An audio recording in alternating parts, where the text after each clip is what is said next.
2 2 2 1 2 1 2.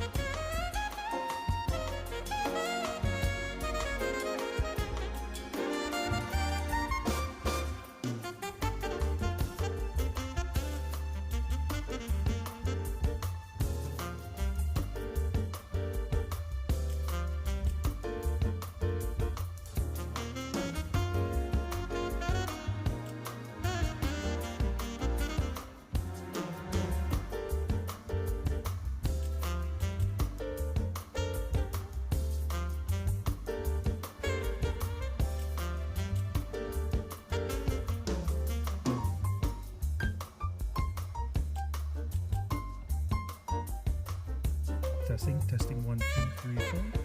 Testing. Testing 1 2 3 4. 1 2 3 4.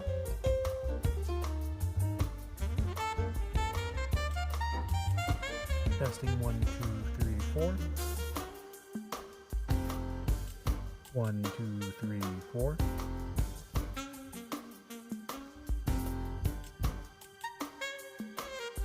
One, two, three, four. 1 2 3 4. 1 2 3 4. 1 2 3 4. 1 2 3 4. 1 2, yeah, 1 2 1 2. 1 2 1 2 3 4.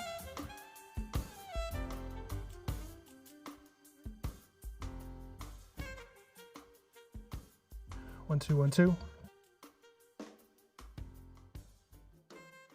1 2 1 2. 1 2 1 2.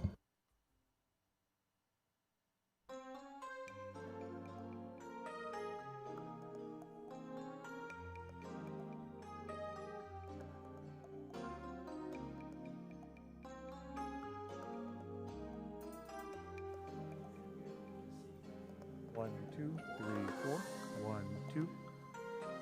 1 2 3 4. 1 2 3 4. 2 2 1 2 1 2.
2 1 2. Yeah, 1 2 1 2.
We're going to go ahead and call this council meeting to order. If I can please just have the clerk do the roll call.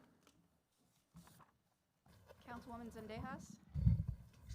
Present. Councilwoman Allen. Present. Councilwoman Price. Present. Councilman Supernaw. Here. Councilwoman Mungo. Councilwoman Sorrow. Present.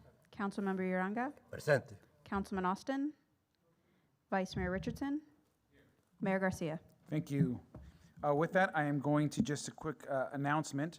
We are going to not hear item 32 this week. It has been pulled from the agenda. I believe that'll be moved to the next meeting. And with that, I'm going to turn over to Councilmember Supernaw, who is going to lead us in a moment of silence and our Pledge of Allegiance. Thank you. Please rise if you're able and join us in a moment of silence, followed by the Pledge of Allegiance.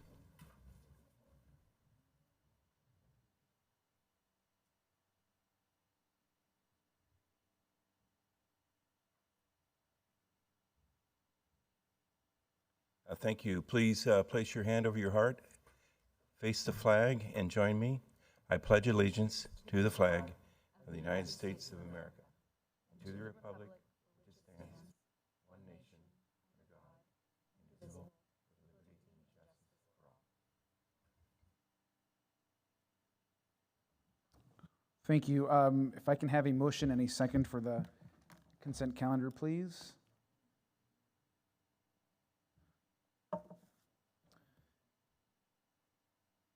Okay, I have a motion and a second. I don't believe there's any public comment on consent calendar. There is one? comment. Okay, please. Correct. Sanai Kenfe, please come to the podium.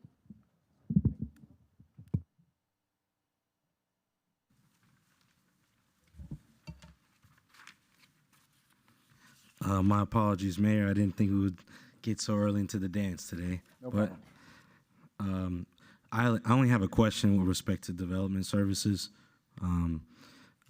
With respect to the the Anaheim Corridor Zoning Implementation Plan development, with respect to this contract that's going to ACOM, and then what are we doing with the height requirements that are coming in with this plan? That was the only question I had with that. And then with the other item, I was also going to ask with regards to the Black Infant Health Public Awareness Campaign. I think this is a great opportunity with KJLH. I was just curious, also a question to have towards Health and Human Services. I don't know if there's a representative here from there, but is any of the funding for this, is it coming, it says at the discretion of city manager, is it coming from any of that $1 million from the COVID money? I was just curious if there could be a comment made or a response made. That was it. Thank you. Thank you. I have a motion and a second. Vice Mayor Richardson and Councilman Allen. I do have Councilman Sorrow who's did queue up to say a few remarks, I think, on the Anaheim topic, maybe perhaps. Yes, that's correct. Thank you, Mayor. I just want to thank development staff at Development Services for their work to getting us to this point. I really appreciate the approach to bringing on a technical consultant as well as a community outreach and engagement consultant so that we're taking a community-centered approach that's really focused on capacity building and cultural competency in the way that we're intentionally bringing residents to the table, particularly those living in the Anaheim corridor, and that it's going to be a process to bring everyone at the table to figure out what this plan is going to look like. So thank you so much. Thank you. Vice Mayor Richardson? Thank you. I just wanted to mention the question about the Black Infant Health Program. It's actually a really exciting grant that our Long Beach Black Infant Health Program received from the state. We're the only one in the entire state to receive it, to do a statewide marketing campaign around Black infant health led by Long Beach. So it's pretty exciting and incredible. And at some point, I encourage you to talk with the folks at the Black Infant Health Program to tell you a little bit more about the program. Thank you. With that, we do have a motion and a second. And I think the last part of that, I'll just add, because I know it was brought up, I do believe that the funds for it are is part of the federal government funding that came down the $1 million. Also the state. I thought it was both. It's only state? Okay. Okay, thank you. With that, we have a motion and a second. Please cast your votes on the consent calendar.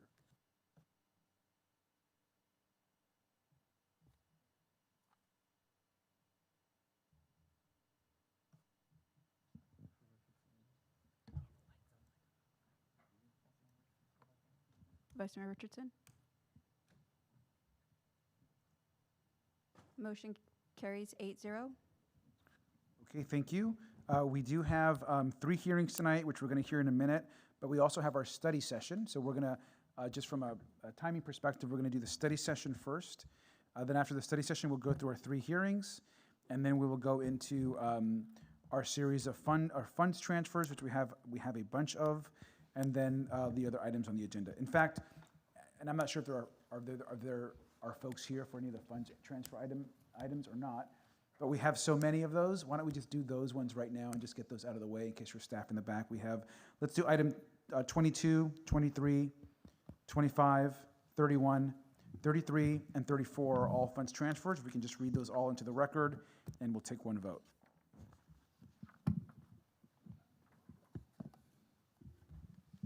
So that starts with item 21, did you say?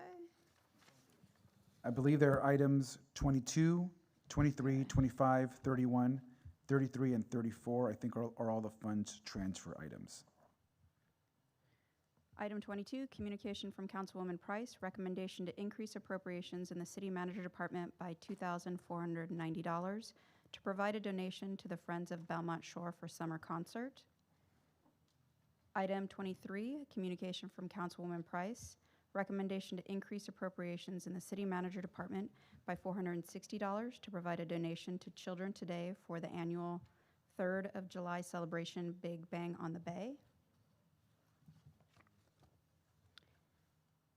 Item 25, communication from Councilwoman Price, recommendation to increase appropriations in the City Manager Department by $2,300 to provide a donation to the Community Action Team for their annual community events.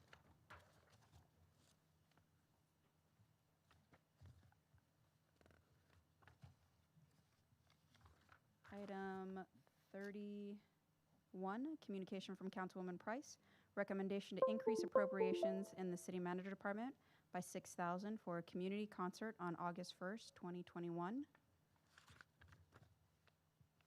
Item 33, recommendation, communication from Councilman Austin, Councilmember Uranga, recommendation to increase appropriations in the City Manager Department by $2,000 to provide a donation to the Los Cerritos Neighborhood Association to support the summer concerts at Los Cerritos Park. And item 34, communication from Councilman Austin, recommendation to increase appropriations in the City Manager Department by $1,000 to provide a contribution to the Partners of Parks to support the Juneteenth 2021 celebration.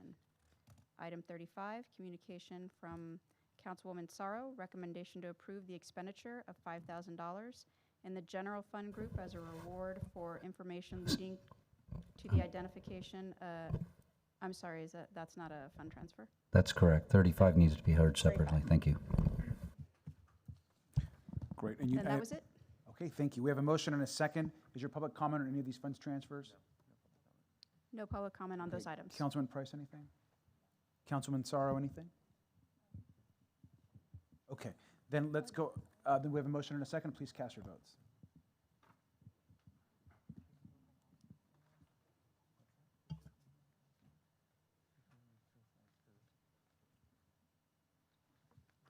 Councilwoman Mungo?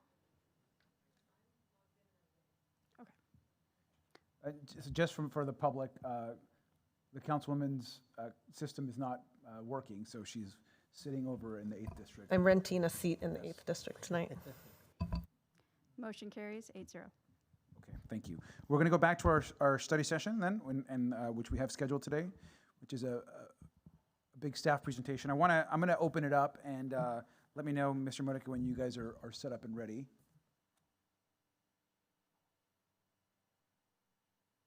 We're ready.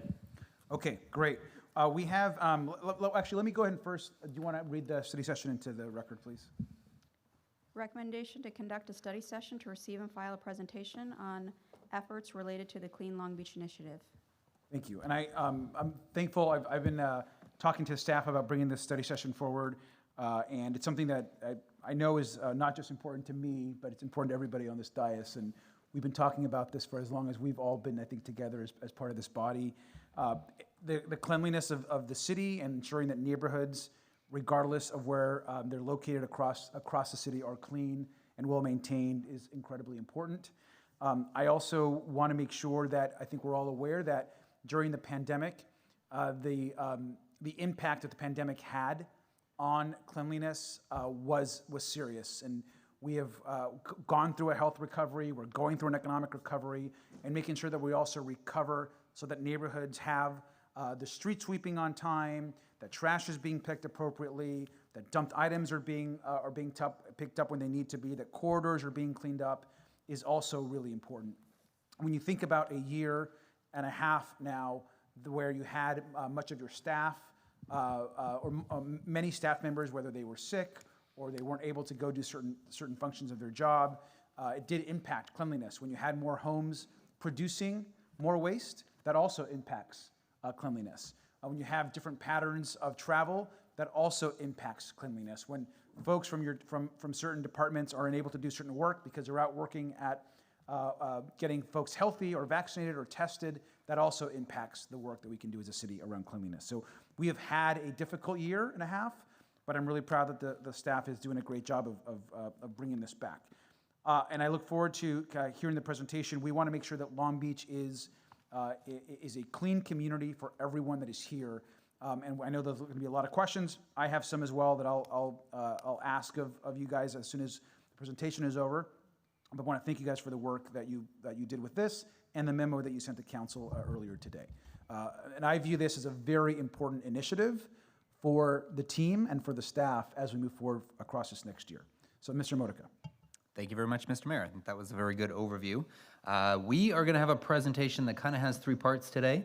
We're going to talk about a lot of the investment that this mayor and council have made over the past 4 or 5 years. It's been impressive considering where we started. We didn't really have this kind of Clean Long Beach program. We created it, and just about every year we added to it. Every year, though, we kept getting more and more requests. So the better we did, the more requests we got for our service, and you'll see that today, too. You asked us to do probably 25 different initiatives as part of that over the years. We're going to report on those today. Almost all of those are complete, or we're going to be getting to a lot of those, or a couple more of those as we do the Recovery Act. We're also going to go through some of the data of what it's looked like over the last year. That was one of the strangest years we've had from a refuse perspective, and the mayor mentioned it well. Just patterns changed and demand changed, and the team really had to adapt to keep up with it. And then we're going to talk about what's next. We have, for at least 2 years, we have some dedicated resources to really invest and do things we've never been able to do before. So I will turn it over to Eric Lopez, to Dico Melkonian, and to Chris Kuntz, Chris Hubert, who will go through the presentation. Thank you, Tom. Wanted to reiterate that maintaining a clean city is one of our department's highest priorities. We have heard loud and clear that this is a priority for the mayor and the city council, and it's a priority for us as well. So we've, throughout the years, we have built a strong clean team that continues to improve and evolve. And the presentation today, I think, is going to demonstrate some of that evolution and some of the improvements that we continue to make. So with that, wanted to turn it over to Dico Melkonian, our Deputy Director. Dico. Good evening, everybody. Thank you for having us here tonight to give this presentation. We're eager to share with you some of the challenges we face and some of the successes we have had and anticipate. So with that, I'll start it off. The Clean Team was developed in fiscal year 2016. We were directed to develop and implement a Clean Team operation with an emphasis on improving the quality of life and aesthetics in our neighborhoods. That included collecting illegally dumped items, dealing with cleanups of people experiencing homelessness encampments, and bulky item collections, litter abatement, some public education as well. In fiscal year 17, the mayor announced the Clean Long Beach initiative, and I'll be reviewing some of the items that were part of that initiative in a few moments. In fiscal year 19, the Clean Team took over cleanups for people experiencing homelessness in the park sites. And in fiscal year 20, the operation absorbed graffiti abatement as well.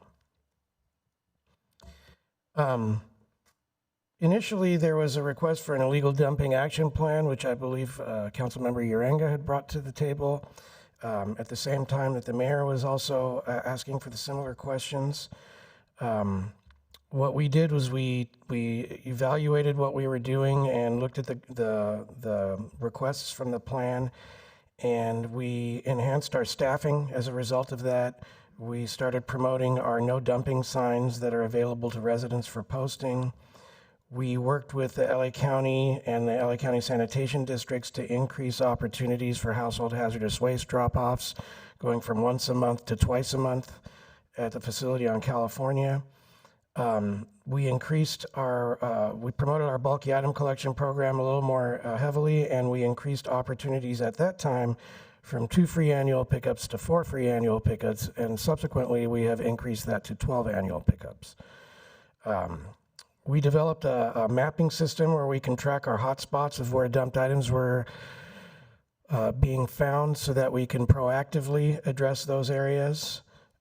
We evaluated enforcement options. Some of you may recall we did a project with the graduate students from the Kennedy School of Management at Harvard University, who did a lot of data gathering for us and provided us with some information that we helped use to target enforcement and target services in certain areas. And I would be remiss if I didn't mention our mattress and box spring collections, which that data in and of itself has become an item. When I remember when we were at about 15,000 mattresses a year, I remember the first time staff came to me and said, we did some analysis and we found it's 300 mattresses a week. And I basically looked at her and said, go back and redo your work, because that makes absolutely no sense to me whatsoever. And she came back and showed me it was 15,600 mattresses a year. So now we're over 25,000 mattresses and box springs a year. It's a remarkable number.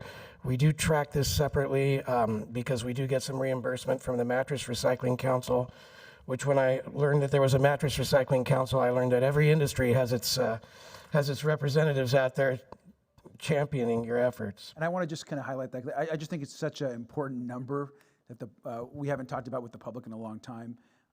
But the fact that we illegally dump or pick up 25,000 mattresses a year in the city of Long Beach is startling. And that goes to show the amount of work. And that is just one type of dumped item, 25,000 mattresses a year. And so thank you for that. Sure, and to be clear, it's both dumped item and scheduled collections, a combination, but 25,000 is a huge, huge number. Agreed.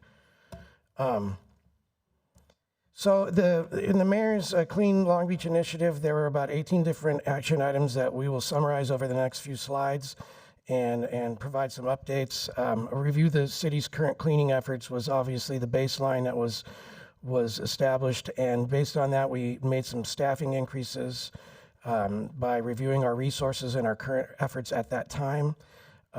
We looked at where our public litter containers were. I apologize, I forgot to advance the slide. Thank you, Eric. We looked at where our public litter container locations were and have added about 200 locations since then, and that's ongoing. It's evaluated regularly, and we do add where we find appropriate, and we do get requests from some of your offices to make additions as well, and thank you for being our eyes and ears on those. And we reviewed the graffiti contract and resources, and I'm really proud to say that 99% of graffiti is abated within 48 hours. And another statistic that I'm really proud of is that almost 98% is removed in 24 hours. And we're really proud of that work that's done. Thank you. We have community partners. We partner with Long Beach Transit. Long Beach Transit works with us weekly to do deep cleanings, which I'll talk about a little later. We work with the BIDs citywide, who have been very supportive and helpful. We were asked to consider a revolving volunteer corps based under the circumstances of the pandemic. That's been delayed a little bit, but we did use community service workers as support for a while. We have not continued to do that again due to the pandemic, and we'll talk about that a little later as well. We created a litter-free Long Beach campaign that included schools, and we'll talk about how that's coming back. We're going to be renewing that program, and we explore information marketing campaign and more neighborhood cleanups. So what we did with these marketing campaigns is we identified what are the big items in our litter stream. We found that cigarette butts were somewhere close to 16% of what was in our litter stream. So we did a targeted campaign on reducing cigarette butts out there. This council approved an expanded polystyrene ban, which is also a large item of litter out there, and we've been implementing that. Neighborhood cleanups were put on hold during the pandemic, but they're back and roaring, and we will talk a little bit about that too. Improving free on and off ramp cleanliness. We are in discussion with Caltrans to establish an MOU that will allow for City of Long Beach to go in and do some cleanups on 22 targeted on and off ramps throughout the city. We hope that this will allow for us to have a quicker response to requests. We asked to look at a locked dumpster policy. We ran a pilot program on that in the East Village area. We are planning another pilot program. The results of that program were somewhat mixed. Some people really liked them. Some people did not like them. Some people found that it did reduce litter at their area. Some people found that people were unwilling to unlock and created more bags piled. So it's a great idea, but it has its pluses and minuses.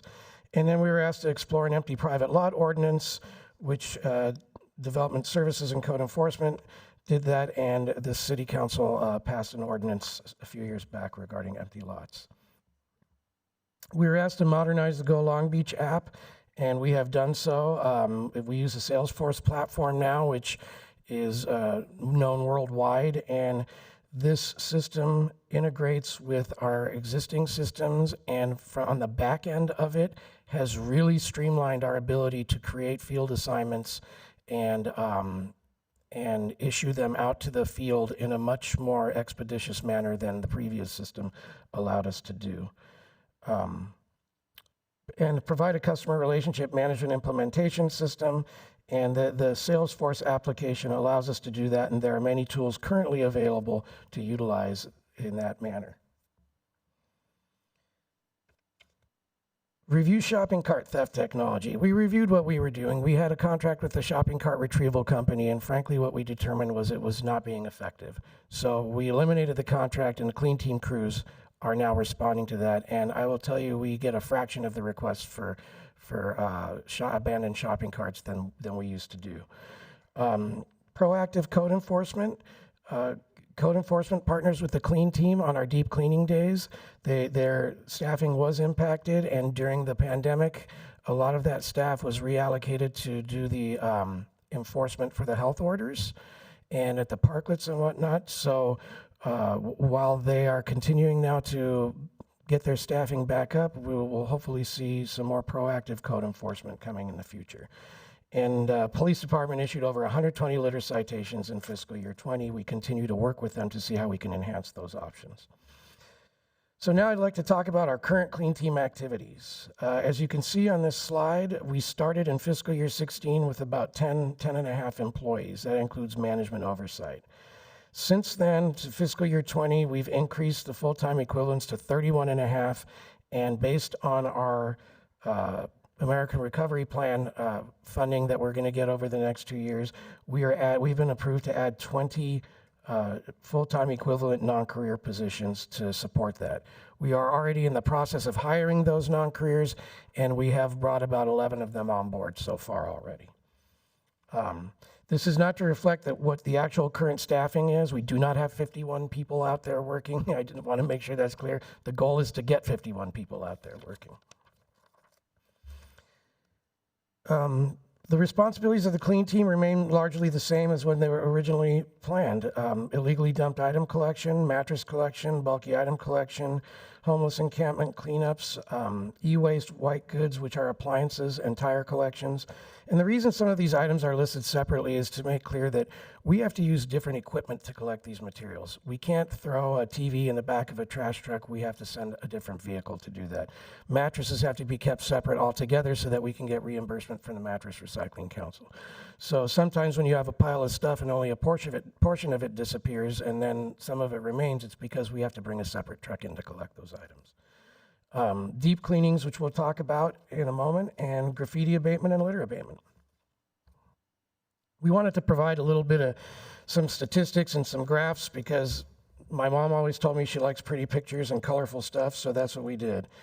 And what we have here is we see the orange bars are our special bulky item collections, which are scheduled and requested by residents. Blue is illegally dumped items. So we can see that while there's an increase of both, we see a greater increase in special collections. And I believe that has a lot to do with us changing our methodologies a few years ago.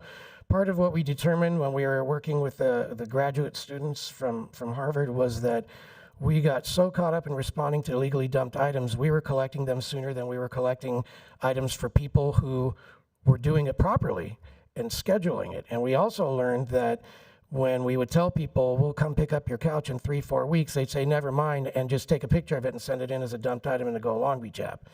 So we had some challenges as we changed our methodology, but I'm proud to say that now we get your special collections collected by the next week.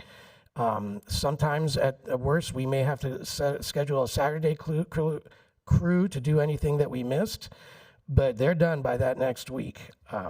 That does increase a slight delay on our dumped items, but our dumped items are still being responded to within 5 working days. Next map shows some of our efforts in areas where we do cleanups for people experiencing homelessness, and also cleanups where we have our hotspots, which aren't necessarily the same. Hotspots could be litter hotspots or dumped item hotspots as well. You can see there's been an increase in both. To be honest with you, with some of this, I don't believe this is the best metric in explaining how we deal with people experiencing homelessness and the litter and debris that remains as a result of that, because a cleanup could be 2 items, a cleanup could be massive. And so we're gonna try and find a way to provide a better metric for you guys so you can get a better picture of what's going on out in the field. We talked about mattress collection. You can see the increase over the last few years here. Next slide, please. And now we'll move into the pandemic and the COVID-19 challenges we experienced over the last 16 months. First of all, staffing was obviously impacted by quarantine and isolation protocols when people experienced exposures. You'll see towards the bottom of the slide, our sick leave usage in calendar year 2020 compared to 19 was a 90% increase. And you'll see the increase in calls for service that we're going to talk about in a moment while we have experiencing this 90% increase in sick leave usage. We also utilize clean team members when our refuse operation is shorthanded. Our primary core service is to make sure that the trash you pay for to get collected on a weekly basis is done so. So we do sometimes tap into our resources over at the clean team to support our refuse collection. And during the pandemic, that happened quite often. We also utilize community service workers before the pandemic. And to get this in perspective, in our fiscal year 19, when we had a full year of community service workers, we had 20,600 hours of community service workers. That equates to about 400 labor hours a week that we lost in March of 2020 because of the pandemic. And that all went to support the clean team. We are working with the city's safety officer now to develop protocols so we can reinstate that program. Also, we have daily sanitization protocols that each employee had to do that impacts the time. If it takes 15 minutes to get your additional safety gear, wipe down your truck, the interior, the exterior, 15 minutes over 50 trucks a day, that's a lot of hours, again, that takes labor hours to get that work done. And we had about a 30% increase in calls for service between fiscal year 19 to fiscal year 20, which, again, were being addressed with a 90% increase in sick leave usage. I'd also like to add to that slide that during that time, between March and May, we suspended street sweeping operations, which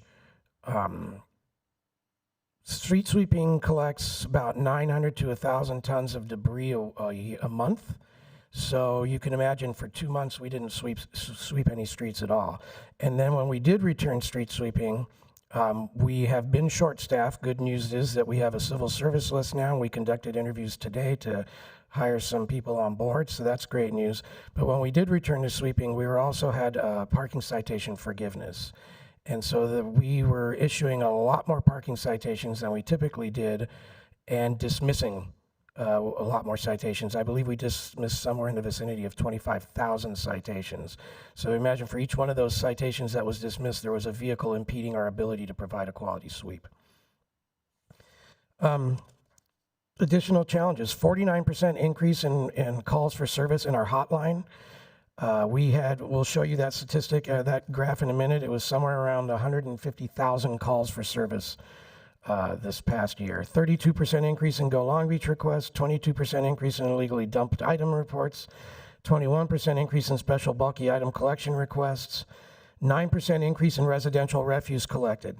And I'd like to really talk about that for a second. When we discussed this briefly back in September last year, we were experiencing a 13% increase. What leveled out over the year to be about a 9% increase. That's still about between 18 and 19,000 additional tons of trash that's collected at residential homes.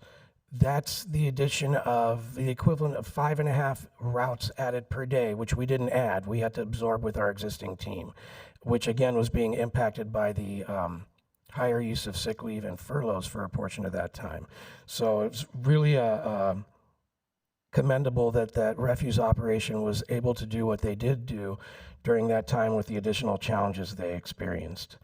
A slight increase in graffiti square footage and a slight increase in our number of encampments that we had to work on. This is a monthly chart, and it starts in January 2020, pre-pandemic. And you can see our base of March is lower than where our start was before the pandemic. The good news is you can see where we spiked in July, and the blue line is illegally dumped items, and the orange line is our special collections. And so while the special collections are fairly consistently even, we did see a huge spike in illegally dumped items from May to July.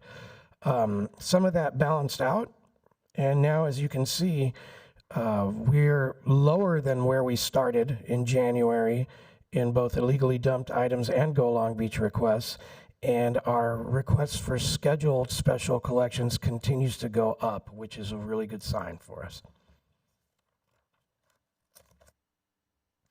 Also, this is our hotline request. You can see where we had the spike in the summertime, but an additional spike in September, October. That spike in October reflects a time when we were really impacted with quarantines and isolation. At one point in October, our clean team was one person, and everybody else was in quarantine or operation. And even as recently as 2 weeks ago, we had 6 people in quarantine or isolation in our clean team. So that increase in calls there is a reflection of complaints that were driven because of our inability to provide service. Next slide, please. Thank you. So deep cleaning events. We provide deep cleaning events weekly. They were impacted by the pandemic. Like I said, when we had people out in quarantine, our deep cleaning was impacted too. Code enforcement had reallocated their resources to the work on the pandemic response, so they weren't as available to support.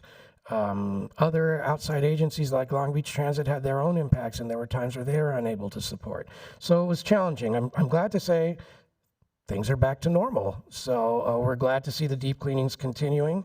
They include debris removal, bulky item collection, litter abatement, graffiti abatement. Long Beach Transit comes and does bus shelter maintenance. When possible, we have weed abatement included, and code enforcement comes along and notes any code violations to property owners. We've also partnered with some outside agencies. I mentioned Long Beach Transit, but also the Conservation Corps and the Los Cerritos Wetland Stewards, where we'll identify locations that they can provide support for us to address. This is what we call a heat map. This was revised in December 2020. This reflects the calendar year of 2020. The yellow areas are the highest hit areas. You can see that the highest addressed areas correspond a lot with multifamily living areas as well, and concentrated in large part in the downtown area, although you do see areas west and north and a touch of other parts of the city. So next steps, the American Rescue Plan Act, $4 million. We had initially requested $5 million due to other issues. The city did not receive all of the funding we had anticipated. It's at 4, but we do anticipate making up that additional $1 million with other opportunities that are out there. We're providing some additional staffing for 2 years, including clerical support and 20, as I mentioned earlier, non-career refuse operators and maintenance assistants. Full-time equivalent, so we'll probably have more than 20 bodies, which is good. We're getting some equipment that's going to allow us access to areas that we didn't have before. So we have 6-yard rear loader trucks that allow us access in smaller, narrower alleys that we weren't able to service, and other equipment that we can use to provide different services that will either be provided as part of our deep cleaning efforts or as needed around by request. We are also getting pressure washers. I do want to caution, that doesn't mean we'll be able to walk up and down all the different streets and just pressure wash the whole way. This is really for spot use. It'll be oftentimes associated with areas where we have people experiencing homelessness, and we need an extra layer of cleaning and abatement in those areas. Commercial and residential corridor improvements, we're going to be adding illegally dumped item crews. We have new equipment, as I mentioned, that'll make it areas more accessible, and we're going to expand the use of our community partners. We're adding additional support for neighborhood cleanups for litter abatement. We've already begun that. At one point we weren't providing any support, and then we would go and have neighborhood associations have drop-off locations for bags, and our teams would go and grab the bags to minimize contact, and now we're actively out there providing assistance during cleanups again. Deep cleaning, we're going to talk a little bit more about that. I know there's interest in that. We're increasing the frequency of deep cleaning events, and we're expanding locations for deep cleaning events. And we're going to be promoting public awareness, not just to the general public, but also working with our schools. Encampments for cleanups for encampments of people experiencing homelessness. We will be adding staff to assist with that. We're again adding equipment and pressure washers, as I mentioned. There are many occasions where we cannot handle the debris and the material that make up these cleanups. In those cases, we contact Ocean Blue for hazmat collection, and we also have some trained assistants from Conservation Corps and the Los Cerritos Wetland Stewards. We've also tried a community dumpster program, which is helpful, where we place at select community areas dumpsters to contain waste rather than let people spread it publicly in the area. I want to make sure and be clear on that. The Clean Team does not do enforcement on encampments. We post, we ask people to leave. If they do not leave, we do not displace them. So I just want to be clear about that. We're there to clean the trash and debris that's there. Street and right-of-way improvements. We're looking at removing impediments for pedestrian and bicycle travel, uneven sidewalks, trip hazards, encroaching trees and bushes, replacing faded curbs and signs, or repainting faded curbs and replacing signs. We want to do a comprehensive public education and outreach program, continue to promote our bulky item collection. We like to see that number go up, that graph go up on the free pickups. We're going to be working with Long Beach Unified School District to reincorporate our school cleanups. In fact, we did have an event where we gave 50 cleanup. We have a program called Cleanup in a Box, and we distributed 50 cleanup in a box programs for schools to start doing their own cleanups on campus in the surrounding neighborhoods. We're going to do an education campaign on refuse recycling and composting, similar to what we've had in the past, but more up to date. And we're going to do programs to help address illegal dumping and help ensure people are properly managing their household hazardous waste. We also are going to continue our public education and outreach program. We do have an Adopt a Street program where, just similar to Adopt a Highway, it's actually managed by the same people. Public Works has adopted 12 stretches, and we're going to work with our public information team to really promote this opportunity to businesses so that they can adopt streets in their areas and help with litter abatement. We have a no litter zone program where we partner with businesses that commit to keeping their storefront clean. We have over 500 partners in our no litter zone program. And then we're going to basically do some education on how people can help. How can they participate and volunteer in a cleanup or coordinate or organize their own? We're working with outside agencies. I mentioned earlier, we're working with Caltrans to develop a memorandum of understanding that will allow us to maintain 22 freeway off-ramps. This maintenance will be specifically to provide outreach to homeless people, people experiencing homelessness that may need outreach and understand what services are available to them, and it will focus on illegal dump item collection and litter abatement.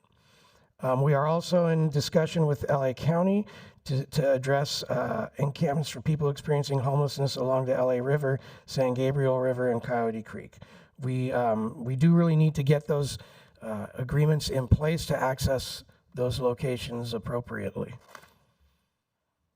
So here there are 22 different locations you can see spotted with red dots that identify the proposed locations we will be addressing with Caltrans.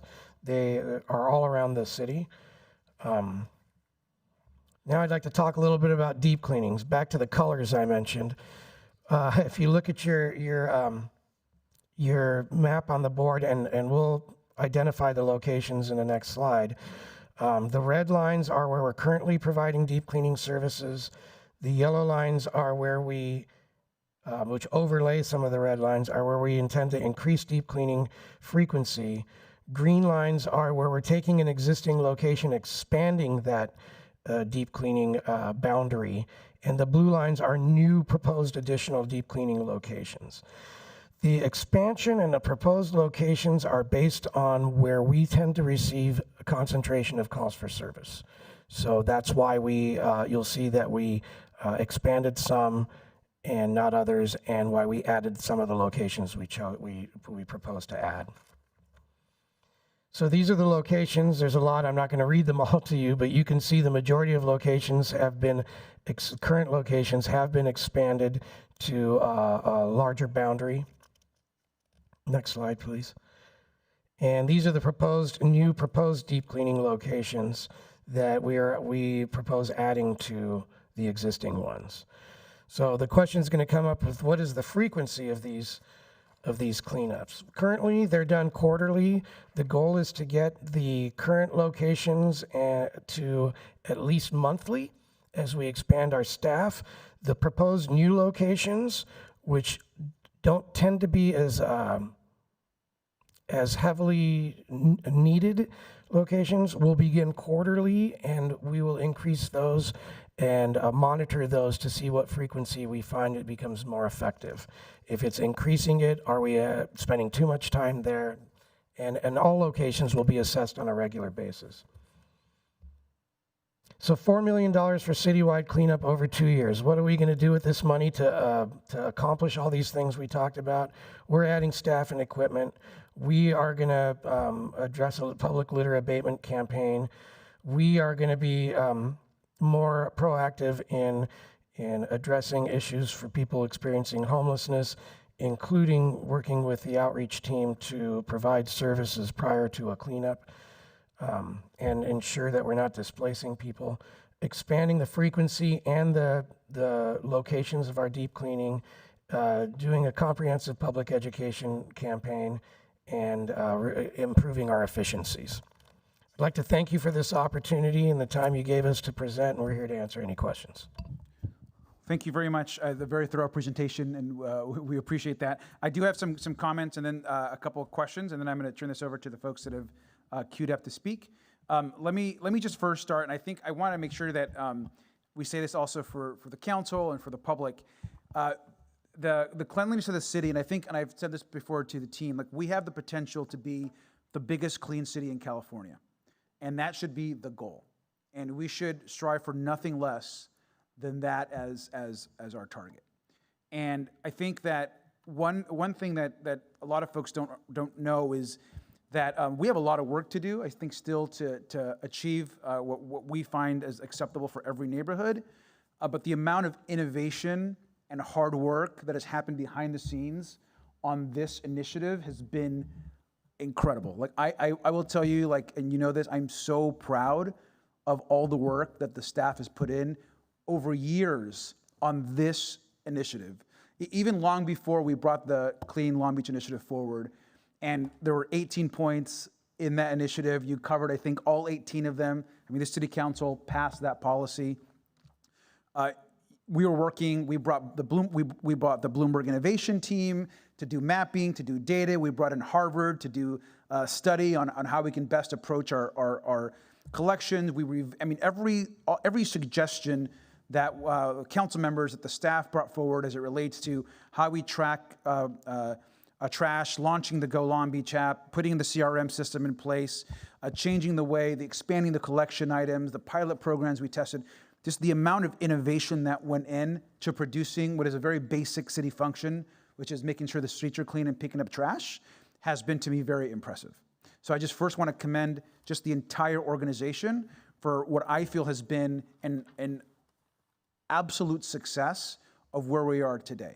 That doesn't mean we should be satisfied with what we have today, because we have a lot of work to do, but you guys have done a phenomenal job, number one.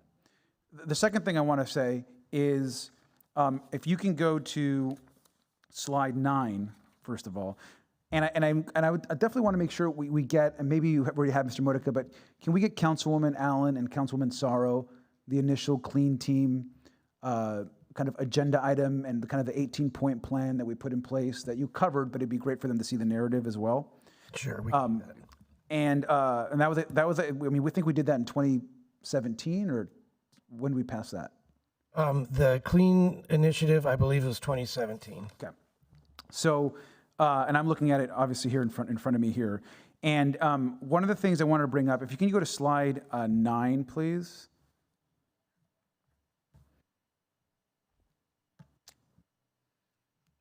Okay, so to me, this is also really impressive.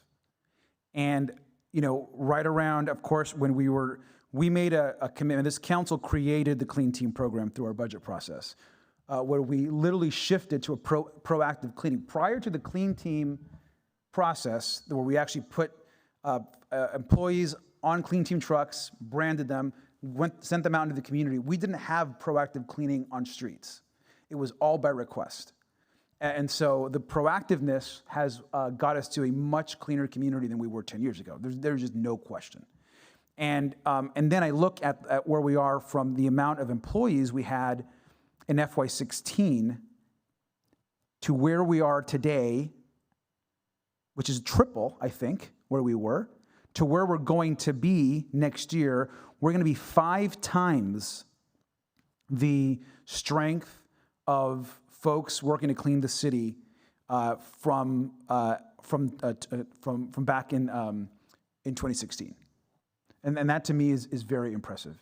And I think shows a commitment to us taking this, did I get that right? To us taking this on. Yes. And I think what's really impressive to me is we are in the process right now of almost doubling the amount of Clean Team resources we have today to where we're going to be in the next year or two. Is that correct? That is correct. So I just want the council to think about the impact that we are making and why it was so important for us to set aside those millions of dollars in the American Rescue Plan for cleaning our city. And I think to me, and I think to other people in this body, this is a core function of the city. This is what we should be doing right, and what we should be doing and putting our resources into ensuring that we provide this level of kind of basic service for the community. I also want, if you could go to slide 11. I also just want to commend you, Deco, Eric, the team. When I look at this orange bulky collection request number, that increase is nothing but a massive success, because you guys are working for years to try to figure out how to dramatically increase that number. When we were first talking about this, like 2015, 2016, we wanted more people to report bulky items at their home. And you guys have done a nice job of increasing that number and of using, we've been doing direct mailing. We've worked with apartment owners. We've put messages online. We've increased the amount of requests. We made it easier to request pickup. So all of that has led to the success. So I just want to just share that I really appreciate that work that you guys are doing. And then we can go to slide 20, please.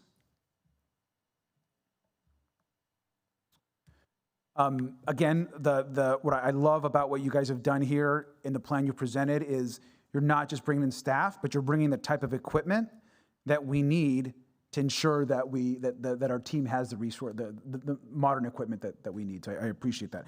And then I wanted to go to, if you want to go to slide 30 as we conclude, but because I'm not sure that the entire council is aware what a deep clean actually is.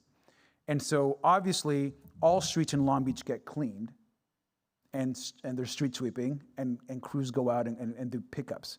What these deep cleanings are is they go by foot, the teams, most of the time, and they walk the street, and what they're doing is they're picking up all of those small, all that trash and cigarette butts and stuff that gets stuck in between businesses and on sidewalks and in gutters. And you're doing weeding.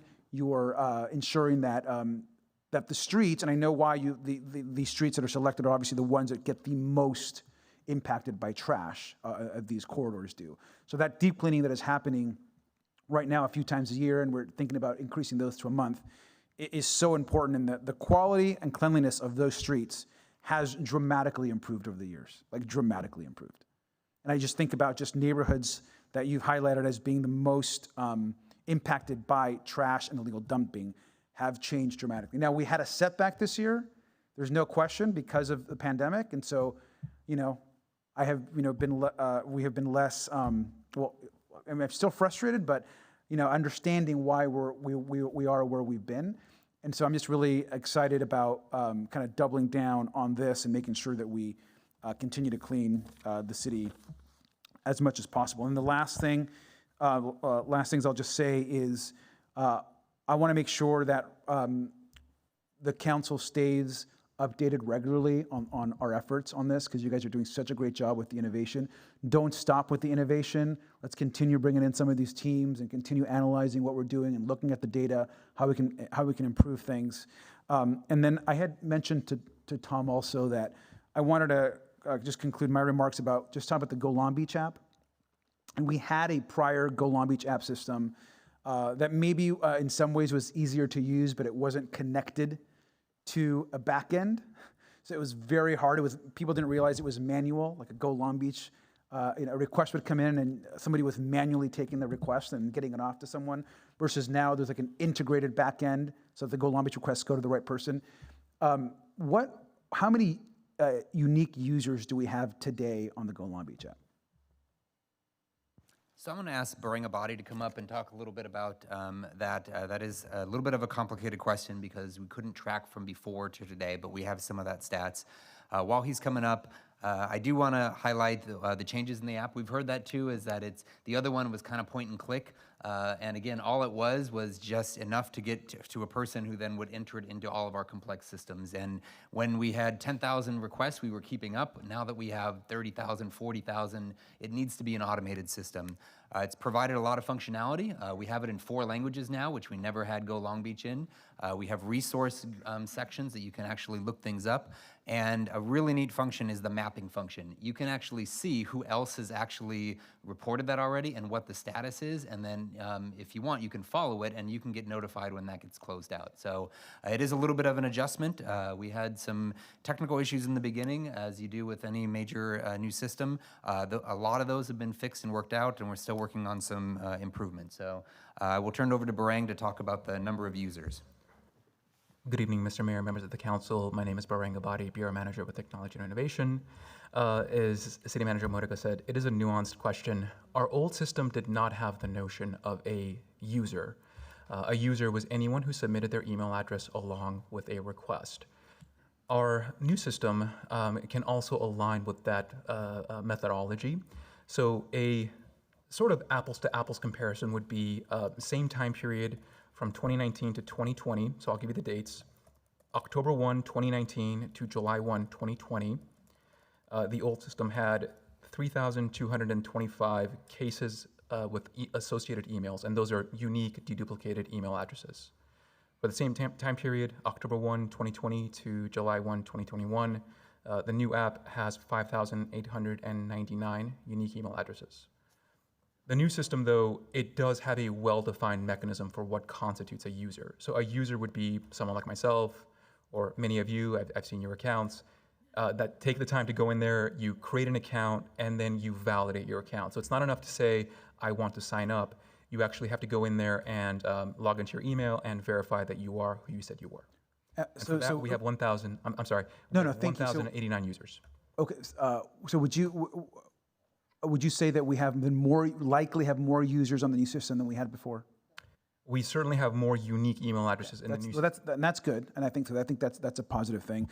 My one request is going to be on Go Long Beach app, because I've given some of my suggestions to Tom personally as far as changes, but I would like you to work on putting together just a neighborhood user group of residents from across the city that can just be a group within your department that can just test the app with you and use it. Because I actually think there are some basic functional changes that need to be made that the person just making a request can just tell you versus, the tech team making that change. And there are just some very practical changes that can be made to make it easier and more user-friendly to any neighbor across the city. So if you'd be willing to put together a group of residents, I'm sure that colleagues up here would be happy to recommend a few folks to test the app with you, and they can go through it and give some suggestions for upgrades. I would appreciate that. Can I get that commitment? We're going to do that. Yeah, we can look at that. That could be never ending. I would like it to be a defined group, and we say, let's get together. Sure, it could be one from every district, but I would like there to be a defined group that it's a user group that will test the app. We can do that. Okay, thank you. And so I appreciate all the work you guys have put into this, and I'm going to turn this over to the council. Maker of the motion, Vice Mayor Richardson. Thank you, Mr. Mayor. So first of all, just want to thank DECO, the entire Public Works team, and the rank and file who are out there cleaning stuff up. We were out a few months ago on Artesia Boulevard, and they told me a little bit about the struggles over the course of the past year. So I'm really proud to see that you've maintained your momentum and you're picking up speed, picking up steam, and I just want to thank you for your efforts and thank your entire rank and file team for all that they do to help over the course of a very difficult year. Few things on Go Long Beach. What we've done in the past, we'll do 9th District spring cleaning, where we'll put out a contest to the neighbors and say, hey, we'll report, the individuals who reported the most items over a certain period of time and schedule cleanups and do all these different activities, and we'll give awards and recognition to try to get more people involved. I would love to see if there are some citywide opportunities with the new platform to gamify the system and encourage more engagement there. The second thing I would say is I know this is one clean team, but a lot of us have business improvement districts with clean teams.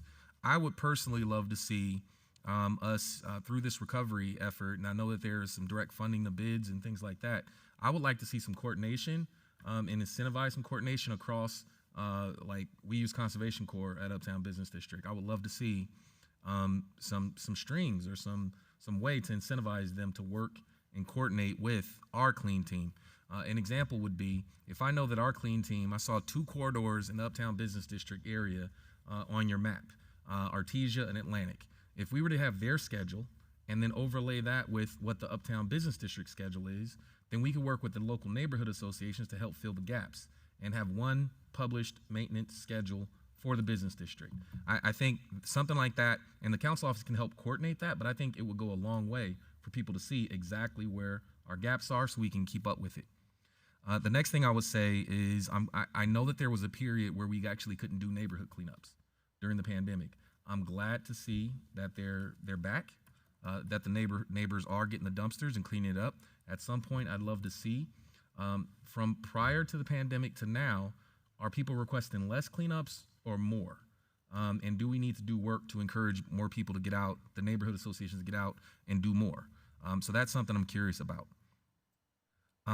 Next, I know that graffiti has also been up during the pandemic, particularly on our murals. In North Long Beach, we went through an effort and we painted murals on most of our high graffiti walls, and it significantly reduced graffiti in these areas. But now, a lot of them have been tagged over time. And Mr. City Manager, I know we spoke about utilizing some of the recovery resources to actually get a team of artists to go touch the murals back up. I don't need a big response here, but is that going to be included in this cleanup effort, or you have some other way to address that? That's currently not in this effort. That is something that we'd like to do, is to get more murals out there.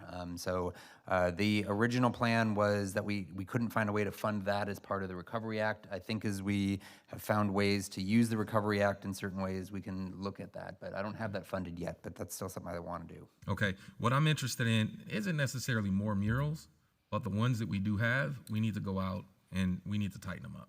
And I think that when we think about a clean neighborhood, I think the availability of murals, people see graffiti on the mural, they'll see weeds, they'll see trash, it's all connected. And that is one of the priority uses of our % for the Arts as well, that the Arts Council has suggested, is being able to maintain the assets that we have and be able to clean them and fix them. Okay, because we have some that need some immediate help now. Next, the train tracks on Artesia. I think I didn't see it as a note or specifically called out. It's not our property. I know we talk a lot about Caltrans property, but this is the railroad property. And Tom, I've shown it to you. We've gone out, we've cleaned it up, but it is a problem hotspot. Just the train tracks just north of Artesia. What is that? I think west of Paramount, I believe. And then finally, I want to make sure that we address weed abatement particularly at the pump station Artesia or any city property, any city facility. We need to put a lens on how often we're abating the weeds there. This particular site, I think it's one of those I'm talking about. The mural is tagged, the weeds are grown, and this is city property. So if we need to maintain our own property to be an example for others. Thank you. Thank you, Vice Mayor. Councilman Sorrow. Thank you, Mayor. I also want to add my thanks to Eric, Dico, and all of the other environmental services team for this really long, hard, and dirty road that we've been on towards cleanliness. And it's just an incredible amount of trash that's been picked up over the years. So just thank you so much for all the hard work and it's been a work in progress, and I believe that that's going to continue to be the case. I've been having, since I've been on council, maybe mid-December, we've been having district dialogues amongst neighborhood. And hands down, it didn't matter what neighborhood in Midtown or Central Long Beach, cleanliness was the #1 issue that everybody wanted to address, right? And so I just want to make sure that our residents, and as well as other Long Beach residents, know that based on this presentation, help is on the way and investments are being made to ensure that we're doubling down or tripling down the efforts. And I also want to just share too, during the time when we couldn't do neighborhood cleanup, that was really a challenging period because, many people are home because of the pandemic, and, the trash was just visible everywhere. And so it's definitely impacted people's kind of, attitudes, sometimes towards the neighborhood. So that's one of the things that I want us to circle back on, is just how do we ensure that we're inspiring people to clean up? And I really like that idea earlier about clean up in a box that was done with the school. I'm actually interested in thinking about how do we incentivize people to just clean up within their front door and front steps, not just businesses, but individuals. So how can we give, people like a kit so that it encourages them to clean with a pickup tool to, other gloves and trash bags and, any other educational materials. And I'm actually thinking about how we can put that together as we, go into this public education and outreach phase where I'm thinking about fix the six kit in a bag or a box or whatever it is that makes it easy so that they just have it then and there and it's everywhere. And I think making it as easy as possible for people to clean, I think helps a lot. Just as I think the mayor talked about making the app as easy as possible to use. And the other thing I want to say too is I want to thank our neighborhood association that's just really resumed their cleaning. And I want to think about ways we can offer support to them, as well as seeing them kind of our, neighborhood cleanliness ambassadors, and where they're really encouraging people to use these Go Long Beach app, even educating them how to use it in other languages too, and just making sure that people know they don't need to just post it on Facebook or other social media. They could actually use an app to report that, right? So I think constant communication and education and educational ways that we can encourage people is really helpful. So otherwise, I'm just so thrilled that, we're going to have so much more, efforts and investment and tools to be able to really clean up and really get into it. So thank you so much. Thank you, Councilwoman. Councilwoman Price.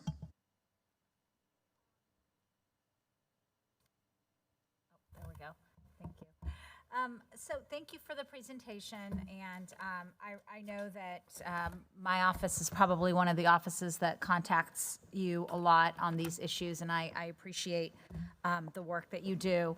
There's a couple of questions that I have that I think, obviously, I talk with Tom regularly about district-specific issues that we have, so I'm not going to use that time to do that tonight. But citywide, do our cleanups ever involve pressure washing sidewalks? Not often. Like I said, we are going to be buying a couple of pressure washers through these funds so that we can make them available. Pressure washing on a large scale is difficult, but we are going to do what we can to incorporate some of those efforts into our cleanings. I think maybe focusing on the business corridors and augmenting what the business corridors are already trying to do with their assessment funds could be a really good area, good use of that.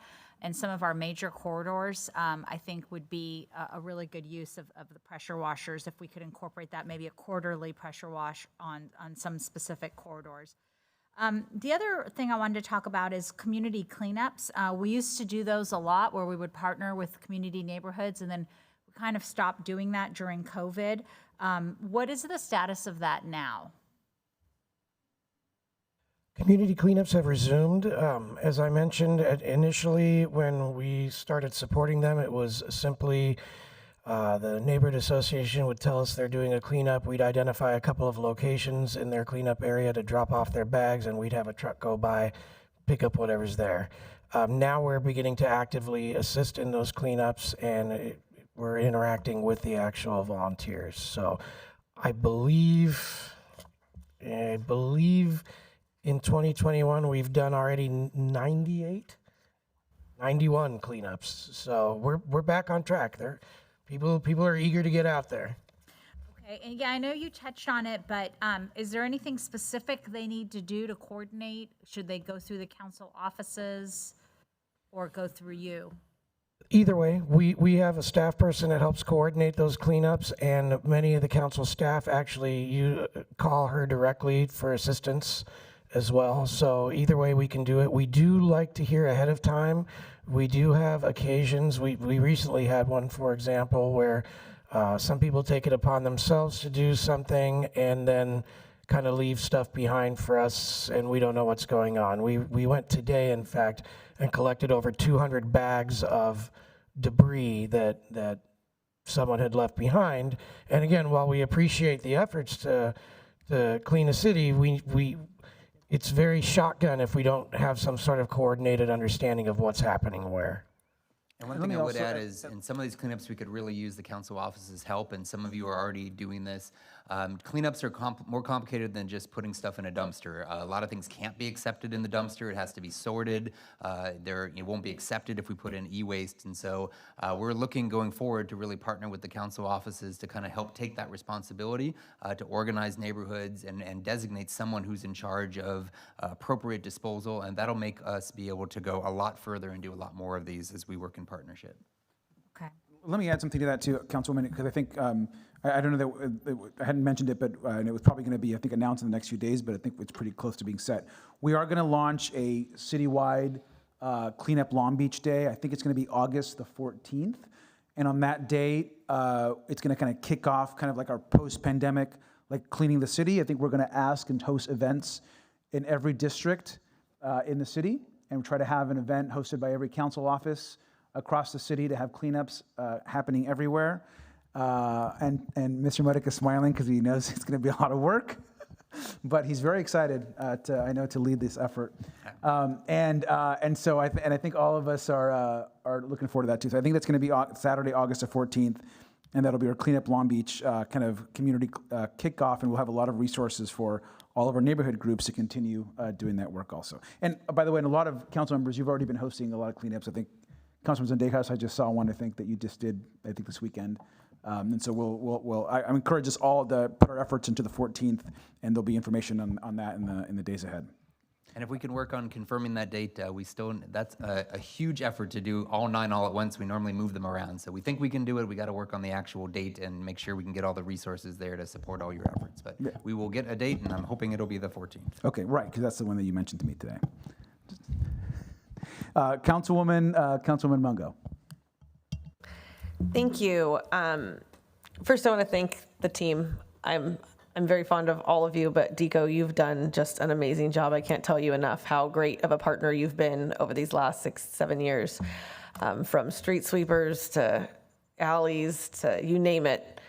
Your let's find a way attitude is really a really important thing for people to learn from. I can't tell you enough that you're ready to take on anything in the city, and I totally believe in you because of all that you've done for us when it comes to the clean team. And everyone on the team is great, and thank you for all of the work that you do. Mattresses. So tires, when you get new tires, you have a tire disposal fee. Mattresses have been like the new rage. I don't know if I'm like targeted. I do streaming television, but like I get a new mattress advertisement at least 4 times a day. Are there mattress recycle fees? Because people are now getting mattresses delivered directly to their door from all over the country. What does that equate to in terms of, is there a fee structure for that? Yes, there is. There's a similar to what you do with TVs or tires. Yep.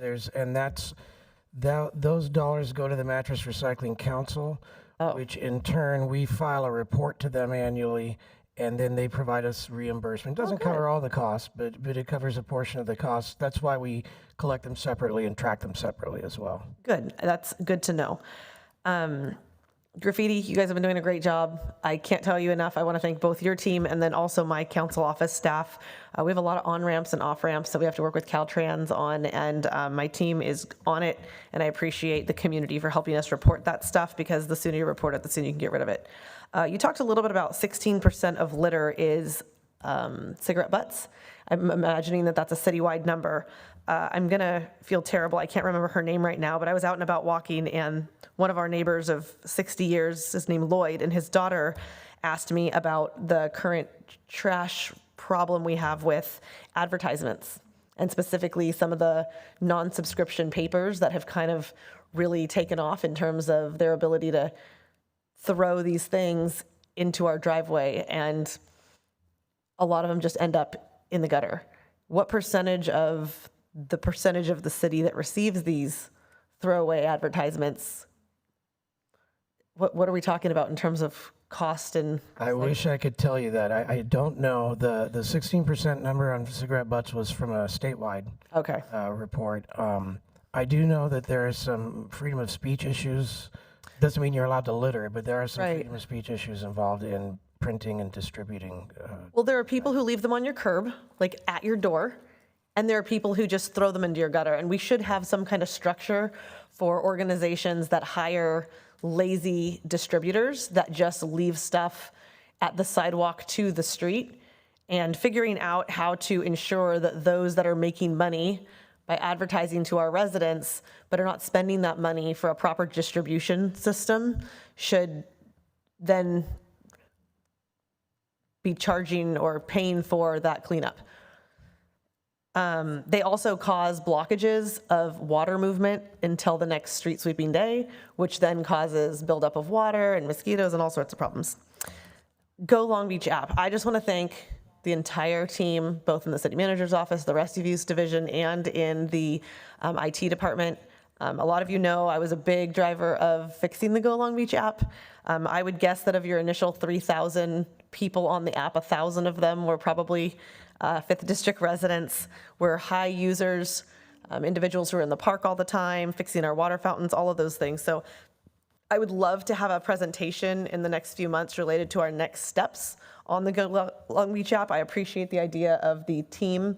I'd love a senior citizen on that team, because I think that a lot of our retired senior citizens are the ones that are really helping us out by taking responsibility and ownership of certain areas they walk regularly to use the app.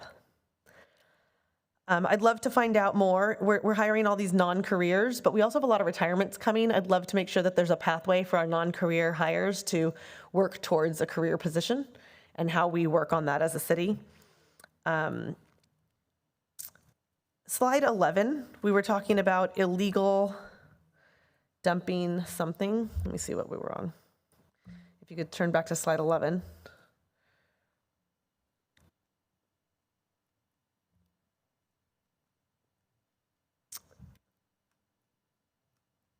And then when you renew your annual license annually, you have the opportunity to donate. I think there are a lot of people who, when they do their refuse cleanup, if some kind of solicitation could be provided in their next water bill, I think there's a lot of people who would be willing to pay and donate to the clean team. I don't know if we can set up a nonprofit account similar to what animal control has, but I appreciate the 12 free pickups. I don't think that people always expect it to be free. And so I'd love to get to a point in our city where we talk about what the true cost of collection is, and then those people that make an income of less than $60,000 a year, it's free, and then like a graduated pay structure for those that can afford it. Because I think that we continue to have this where we're subventing costs for people who aren't asking to be subvented. And I think that those dollars could go much further. And in the meantime, if we could just give them the opportunity to donate back to a program, because if they wanted to have a pickup done, you're talking $250. People are happy to do it. Thank you. Councilmember Supernaw. Thank you. Great presentation. My favorite slide was 19, the heat map. And since we were talking about neighborhood cleanups, I have to give a shout out to WESCA. That's the West East Side Neighborhood Association. I think that might be the longest running monthly cleanup in the city. Currently organized by Casey Carver. And that it cleans up illegally dumped items bordered by PCH, 10th, Redondo, and Cherry. So it's a huge area. And I noticed they're not on the heat map, or they're just beside the heat map. And I'm wondering if they didn't pick up that 6 to 7 tons of dumped items a month, they might be in that heat map. So that's a very interesting graphic. But on that topic, this is a monthly cleanup. It's the fourth Saturday of every month. Been going on for, I guess, decades now. 8 a.m. to noon. And they could really use volunteers, and especially volunteers with pickup trucks. And I noticed that these kind of third-party contractors were mentioned in your presentation, Conservation Corps. It'd sure be nice if we could recruit them. I've never been able to do that, but it's a very consistent day of the month and time, so we could really use some help there. Also, on the corridor kind of cleanups or quarterly corridor cleanups, it would be nice if we could give you some very specific areas. And I'll just mention the Anaheim corridor in the 4th District. We have a no man's land between business improvement districts. So where Zaffaria ends, there's a couple of block stretch before the Midtown bid starts. And so that's an area we could really target. And if there's a vacant business or whatnot, we have really no way to addressing that. So I'd like to give you a more focused area and then more than a quarterly cleanup in that area. That's all I have. Thank you. Thank you. Councilmember Uranga. Thank you. One of the things that I found interesting in that chart right there, number 11, is that one of the reasons why I brought forward the illegal dumping ordinance was to lower illegal dumping. and instead, we've had a steady increase of illegal dumping as the years go by. And that's an interesting phenomenon to look at right now. When you're looking at the fact that you have an increase in requests for pickups, special pickups, but yet illegal dumping hasn't gone down at all. It's gone up, which is interesting to note. Has there been an effort to find these people, or to find them, to cite them for illegal dumping? I mean, I know it's hard because you do an illegal dumping at 2 or 3, 4 in the morning, and nobody's around. But I think that we need to start looking at how we can cite these people for all the illegal dumpings. And you've talked about there's hot spots that where it takes place, but maybe we could have some kind of camera or some kind of patrol or roaming team out there in those wee hours of the morning when illegal dumping is taking place to catch these people. And that's what keeps our city dirty, is illegal dumping. And it doesn't matter where I drive. I could drive in my district to see an illegal dumping, a mattress or a bunch of waste, and I could go to the next district, whether it's 8 or 6 or drive down PCH to District 4 and see some items out there that I just strewn in the middle of the street or in front of a yard. Are there any ideas that you have how we can lower that blue bar right there down to near like 2016? We have tried a few different things in the past. We did have a camera program a while back. What we found oftentimes was once people figure out there's a camera there, then they move the hotspot a block over or something like that. So it kind of shifted people around. We did have one prosecution that occurred with that several. This was many years ago with that program. What we do is we're trying to encourage people to schedule the bulky items, and it is an odd phenomenon. I wonder about this often, council member, is why does illegal dumping continue to increase when people are obviously learning that they have legal options to remove their waste? But sometimes I think maybe it's ease. I think that we still have a certain percentage of people that take advantage, that misuse the Go Long Beach app, and rather than call and schedule a cleanup, they just take a picture of it and send it in. We do go out, and if we can identify the location from where the dumping occurred, then we will. We don't have citation authority on this, but we can charge them for the service. And so I recall. It wasn't this past, I think it was past year, we had gone from about $14,500 a year in added charges to over $65,000 a year in added charges. So our field investigators and supervisors really started becoming more active in trying to identify where the dumping occurred from. So we do try and charge back, and I think some of your offices will know, and when you get a report, I will often respond saying, we're going to try and find out who did this and charge them for the service. And everyone's been very supportive of that. And the other thing I'll add, Councilmember, is we really need to look at behavior change. So that is part of what we looked at with our Harvard students is we can continue to pick up the trash, which we should do, and we're doing more every single year. But that's where education, that's where starting with youth and getting people to really look at why is dumping occurring and how do we provide other options so that this doesn't happen. If we continue to double like this, that's going to be a tremendous impact on our operations and resources. So we are still looking long-term about how to just get to be a society that doesn't dump as much. Yeah, well, I think communication is very important. Obviously, the education program that we have in place for keeping our city clean is very important. And obviously, I think we need a stronger emphasis on illegal dumping. That illegal dumping is illegal. Plus the fact that it keeps our city dirty and unwelcoming. And I think that we need to push that. That's part of the behavioral change that you're talking about. One last thing, the freeway on-ramps and on-ramps, the cleanups that you're working with Caltrans, and I'm thinking also with the County of LA. How's that negotiation going? Because I mean, it's still a bit of an issue. I see a lot of material dumped right there on the on-ramps and off-ramps. Sometimes it takes weeks to clean those up.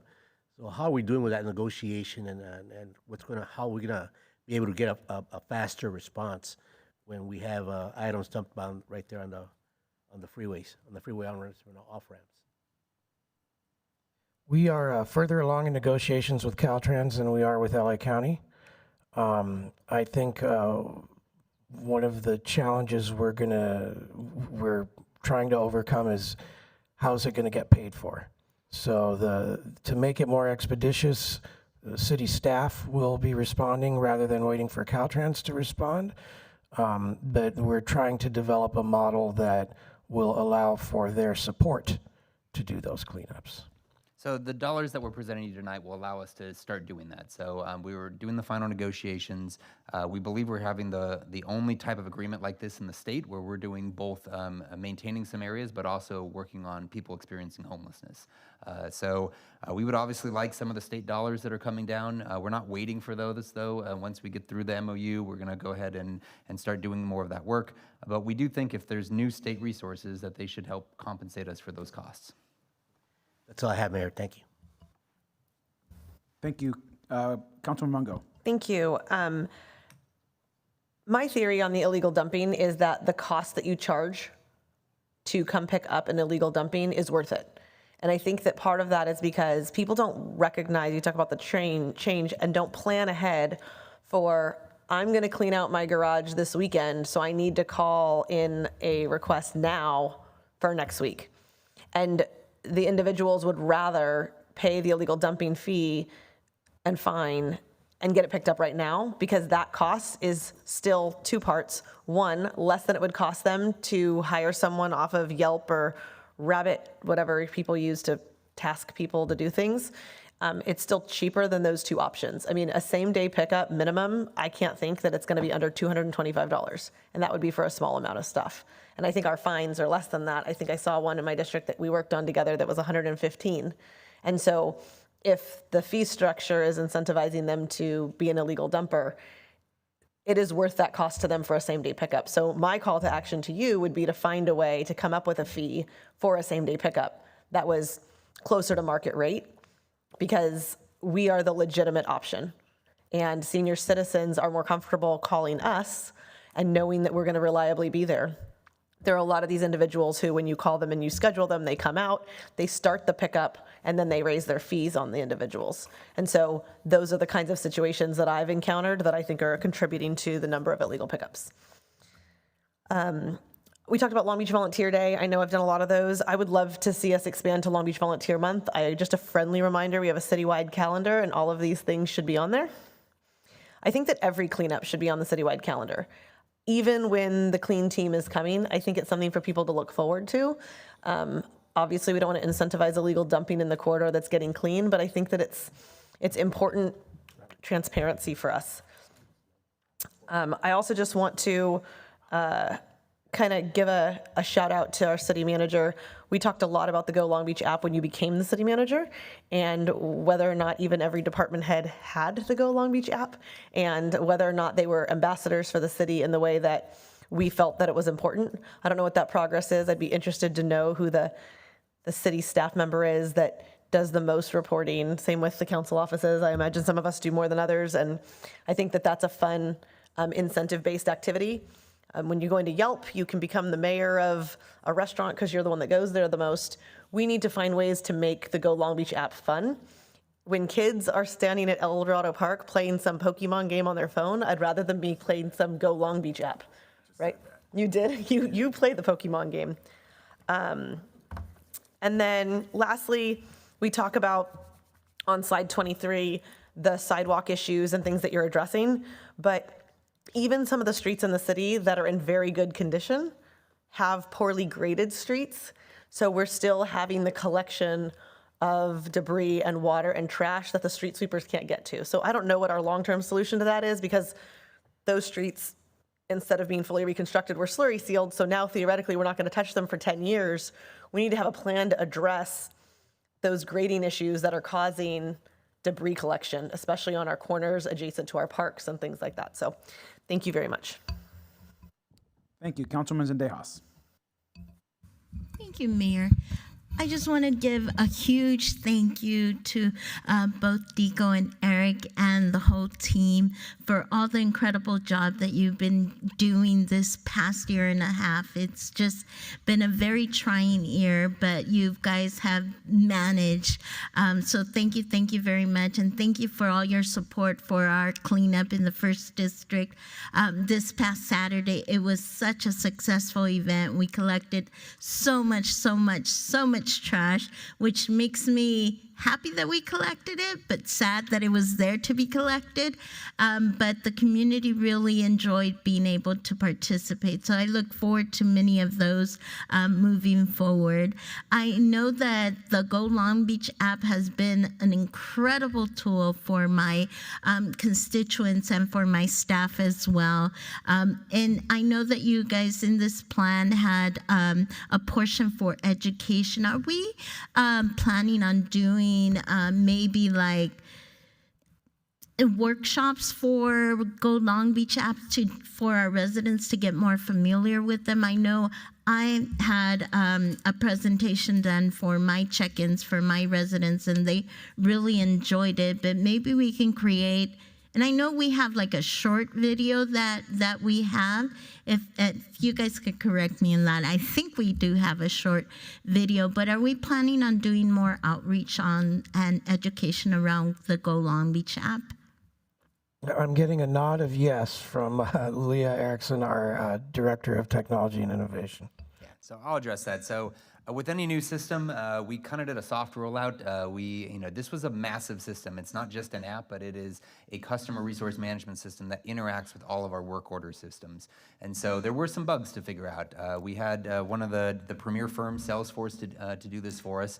But in the kind of months after the launch, we were still working things out. So we've never really done the big full promotion of it's ready, it's here.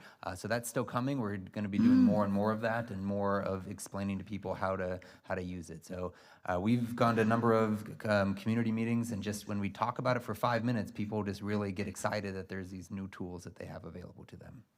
So yes, we'll do more. Thank you very much. Also was wondering, I know part of the strategy is to, clean our streets and be able to have a cleaner environment, right? One of the things that I wanted to ask is, what is the feasibility of maybe adding like a tree watering program to this?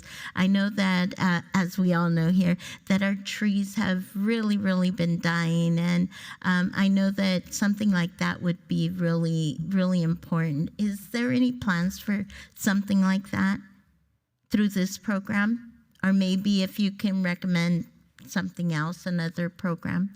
Not currently, but we can certainly investigate that and see what options are available. Thank you. I'd appreciate that a lot. Also, I know that it's been touched on before, but I really like the idea of coming together and having like a clean kit to clean, the neighborhoods.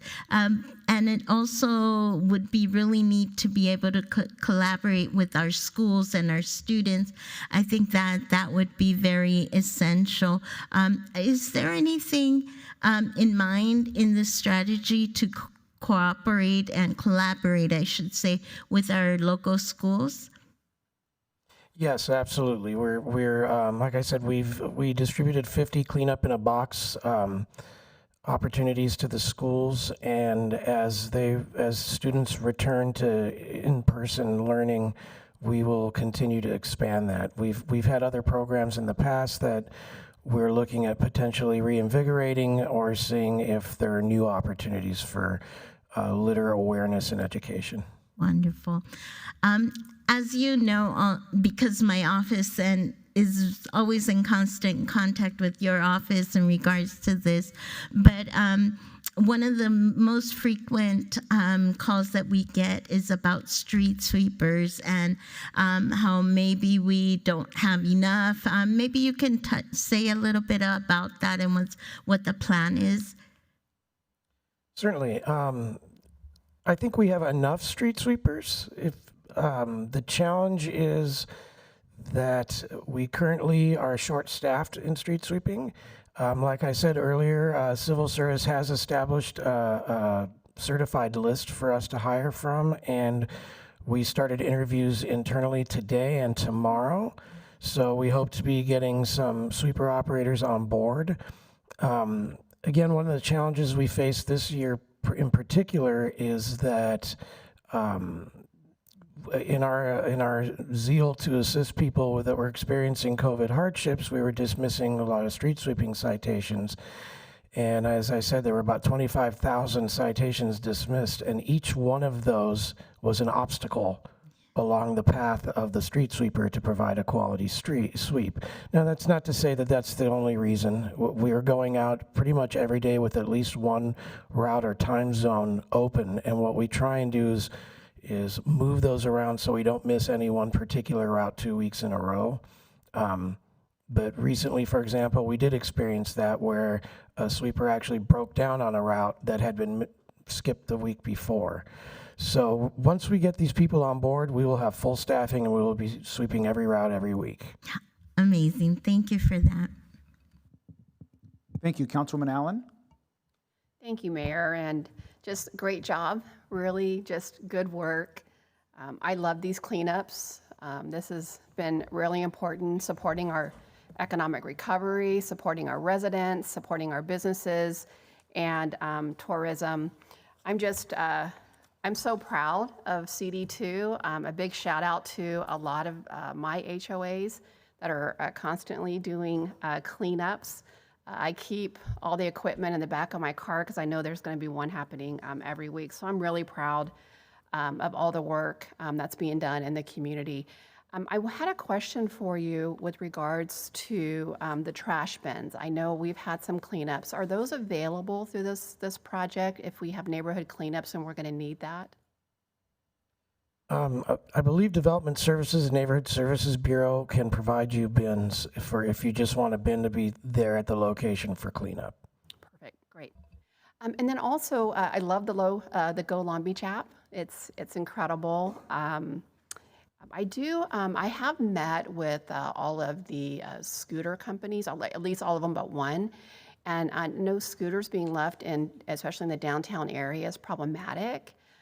Is there any way that we could incorporate a function in the Go Long Beach app that would could work with the vendors of the scooters so that those are picked up? Because I know it's really problematic, especially, like I said, in downtown. I'm getting a positive head nod from TI. So yeah, that's something that is now on their radar. That is awesome. That is going to make my constituents so happy. And then also, I did not realize that there was a training video. I know when I'm out talking to a lot of my neighborhood associations, there's a lot of folks that are interested in using the Go Long Beach app. I'm always excited to tell people about it. So if there is a video, I'm not aware of that. So I would definitely want to get that information and then be able to share that. So thank you very much and great job, everyone. Thank you. Councilwoman Sorrow? Yes, I wanted to ask a question. I was wondering if you can pull up that map with the hot spot, because you mentioned earlier that it's generally where it has the most trash is where there's families living, and I take that maybe, or multi-units. I don't think that's the map with the hot spots. The hotspot map? I forgot what slide 19? number. Is it 19? Is it stuck on this? Yeah, unfortunately, our remote control is no longer functioning. Okay. All right. Well, that's good to know. I just wanted to, my question is really, what are, because, I live, okay, great. So I live, nearby a multi-unit, and I always know when somebody's moving out because all of their furniture is like on the sidewalk. So I'm just wondering, what are some ideas and approaches has come up to address this? Does it range from, charging these apartment owners the fee for removing them? Because I'm always using the app. Every week, really, it seems like there's furniture's out. So I'm just curious, what are some approaches we can take? Because that's really kind of been the reoccurrence that's happening on a cycle with these large, bulky items.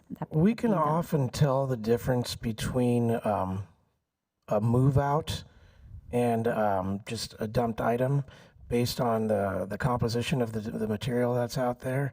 And frankly, I'm a very firm believer in charging property owners back for that service, because it is a business that they're running when they're have rental units, and clearing out your tenants' spaces is a cost of doing business, and it shouldn't be a cost to the ratepayers. Mm-hmm. It should be a cost to the person who's running the business. So we do make every effort to, if we can identify how and when and where that debris came from, that we charge them back.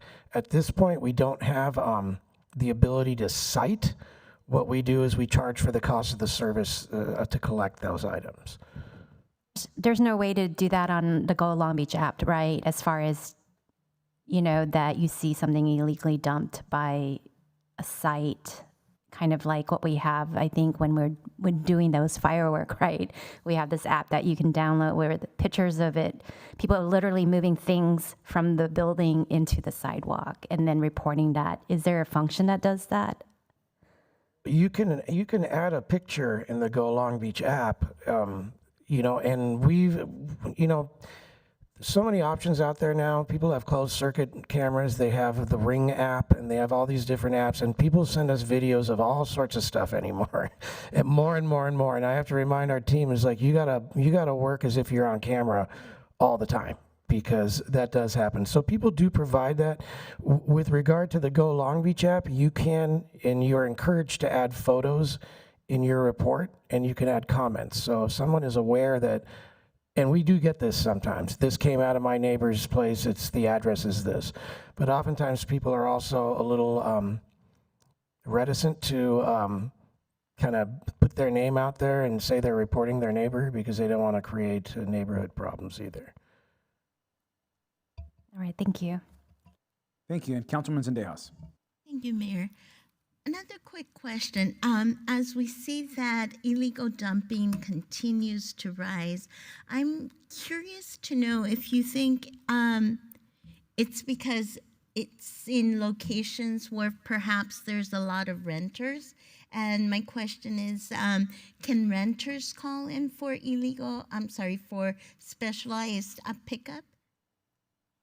So yes, there is a correlation between multifamily units, population density, and illegal dumping. So for the first question, yes, there's a nexus there. Secondly, it really is it's a challenging situation in Long Beach, because we have certain accounts that are master metered, which means there's 1 meter for a multi-unit building, and there could be, let's just say 10 units at that building. But we know that there's 1 meter, so it's one account. Mm-hmm.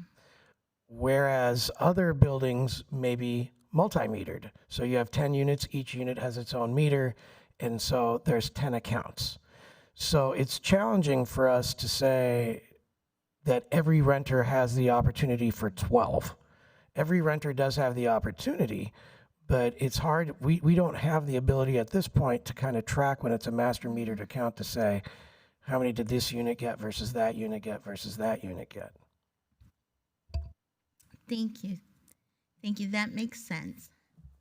And that's something I think the team's been working on for a couple of years, because that's absolutely been an issue. So, Councilman Mungo, and then we're going to go ahead and receive and file the report. Thank you. Since we have so much data, do we see that illegal dumping is most popular on certain days of the week or certain dates, like the 15th and the 30th of the month when people might be moving out or getting a payday and then going and buying a new couch? And or are we thinking that it's related to move-outs and move-ins? In many cases, it's related to move-outs and move-ins, and anecdotally, we've noticed at the very beginning or end of the month seems to be a little bit of an uptick. So do we schedule additional crews at that time, or do we have the ability to? No, we might allocate our crews accordingly, but we don't have additional crews available to schedule.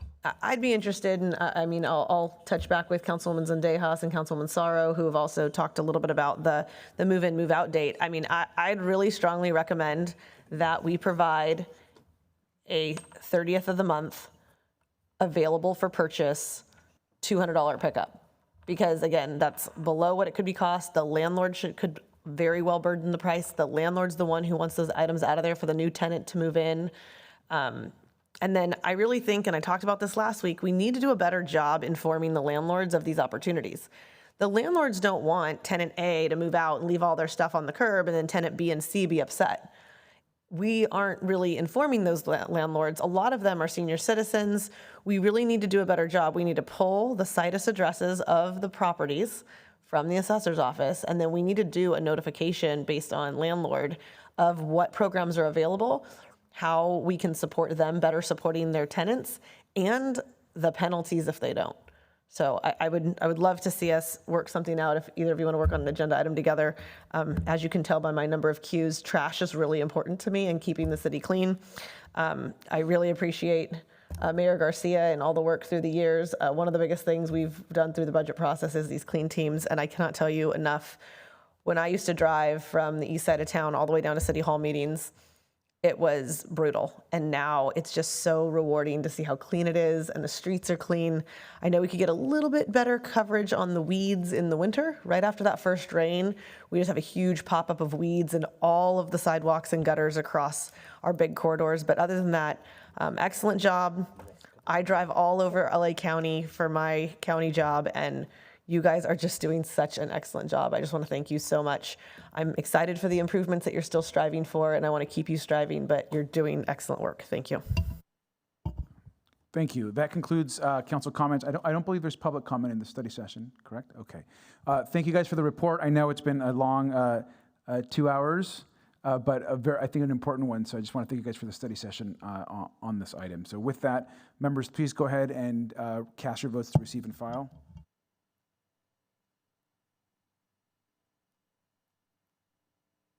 Motion carries. Thank you. Just as a reminder, we have 3 hearings before the regular agenda starts still.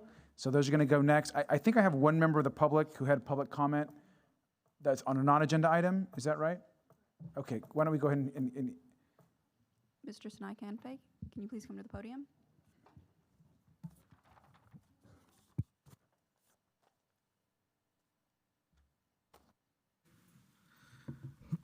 Quite a riveting report there. Thank you, Public Works and everyone involved. Hoping that the Pacific Corridor can get included in there, because that's my no man's land. And, with 30 plus empty storefronts, it's a lot of trash. That being said, public comment with regards to today. As a resident in the 6th District in the Central Long Beach, I'm inquiring any status report in this investigation on the desecration of the statue of Dr. Martin Luther King, and hoping to get some compelling details on where that's going. Thank you. Thank you. And there is an item related to the statue, I think, later in the agenda as well. Thank you for that. Let's go ahead and now move on to the hearings. We're going to have hearing item 17 first. Report from Development Services. Recommendation to receive supporting documentation into the record, conclude the public hearing, and adopt and impose the mitigation, monitoring, and reporting program for the Southeast Area Specific Plan. Declare ordinance amending the land use district map to reflect the establishment of the Southeast Area Specific Plan, read the first time and laid over to the next regular meeting of the City Council for final reading. Adopt 5 resolutions amending the Local Coastal Program Implementation Plan land use map. Amend the post-certification coastal zone map. Amending the Local Coastal Program, an element of the city's general plan. Amending and restating the Southeast Area Specific Plan, and authorizing Director of Development Services to submit the ordinance amendments together with the resolutions to the California Coastal Commission, District 3. Thank you. And then we're going to introduce the city manager who's got the presentation first. Good afternoon, Mayor and members of the council. I'd like to introduce Christopher Kuntz, the Deputy Director for Development Services. He will start this presentation. Good evening, council members and mayor. For this item, which relates to the Southeast Area Specific Plan, and item 18, which relates to the pool, we do have presentations available to give you, or if you don't want the presentation, speak up now and let us know. These are both routine matters. After, when actions take place in the coastal zone, they go to the Coastal Commission, they make changes to those items, and then they come back to this body for you to conform those changes. It's that procedural matter that's in front of you this evening, and I have Patricia Diefenderfer, our Planning Bureau Manager, to answer any questions and provide the presentation if you wish to see it. Mr. Vice Mayor, can I? Sure, Councilmember Price. Unless there's any objection by my colleagues, I don't think we need a presentation on this particular item. I do want to make just a few comments on it, though. These are some procedural steps that we have to take in order for this plan to move forward. I will share, I know I have some new council colleagues who perhaps haven't been as plugged into the history of this item, but the Southeast Area Specific Plan, CSIP, was in its first formation in 1977, created as a specific plan for the southeast portion of Long Beach. And over the past 8 years that I've been in office, this is a project that I've been intimately involved with. My commitment to the residents throughout this process has been to work closely with city staff, and I want to just acknowledge our Assistant City Manager, Linda Tatum, who's very involved in this project before she assumed her current position and was invaluable in getting this project moved to this place. And of course, our entire city team led by Christopher Kuntz. This plan will allow the preservation of the wetlands for the decades to come. As the plan was prior to this plan being passed, there were portions of the wetlands that actually had development on them, like an In-N-Out burger that probably should never have gone on top of the wetlands. And so the passage of this specific plan will ensure that we have the wetlands to be able to restore, working with my colleague on the Councilman Uranga on the Los Cerritos Wetlands Authority. We do have a plan for the restoration of the wetlands, and this plan will make that possible and a reality. It will also place a burden on developers who wish to develop in this area to meet certain standards regarding environmental standards, involving public access standards, open corridor standards. And these conversations have been had, and some of them have been a long time to develop to get to the place that we're at now. I do want to point out one aspect about this grant, this plan that I think we sometimes forget when we're talking about the city's requirements in terms of housing. You know, that there's often a misconception that the southeast side of Long Beach is not contributing to the housing requirement of the city. And so I would just want to turn over to the staff. You know, this particular specific plan alone, how many units does this create for the city of Long Beach? Good evening, council members. This is Patricia Diefender for Planning Bureau Manager. This plan does create capacity for approximately an additional 2,500 dwelling units. And I'm sure, as most can appreciate, that is not welcome news to folks who want to try to limit density. But I think some of the ways that we've gone about designing the specific plan and the requirements for developers is going to create, over the next 40 years, a development and a community that will be filled with open space and mobility options and wetlands restoration and wetlands tourism, environmental tourism in a way that we've never seen. So I urge my colleagues to please support this item. It's certainly something that the council district team has worked very hard on, not just this team, but the teams that came before me. And I'm really, really grateful to be at this place. So thank you. All right, thank you. And I'll just offer my support. I would say these long-range planning efforts are really, really good. Thank you, Councilwoman Price, for your hard work and for highlighting the housing discussion. You're absolutely right. It is difficult to have a discussion about housing, but I think our land use element is 26,000 units, and that's almost 10% of it. So that is important to note, and thank you for your leadership on that. So is there any public comment?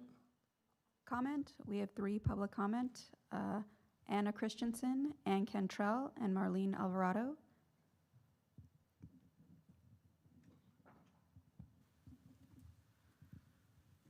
It's a lot of trash talk tonight, folks. I'm here representing the Los Cerritos Wetlands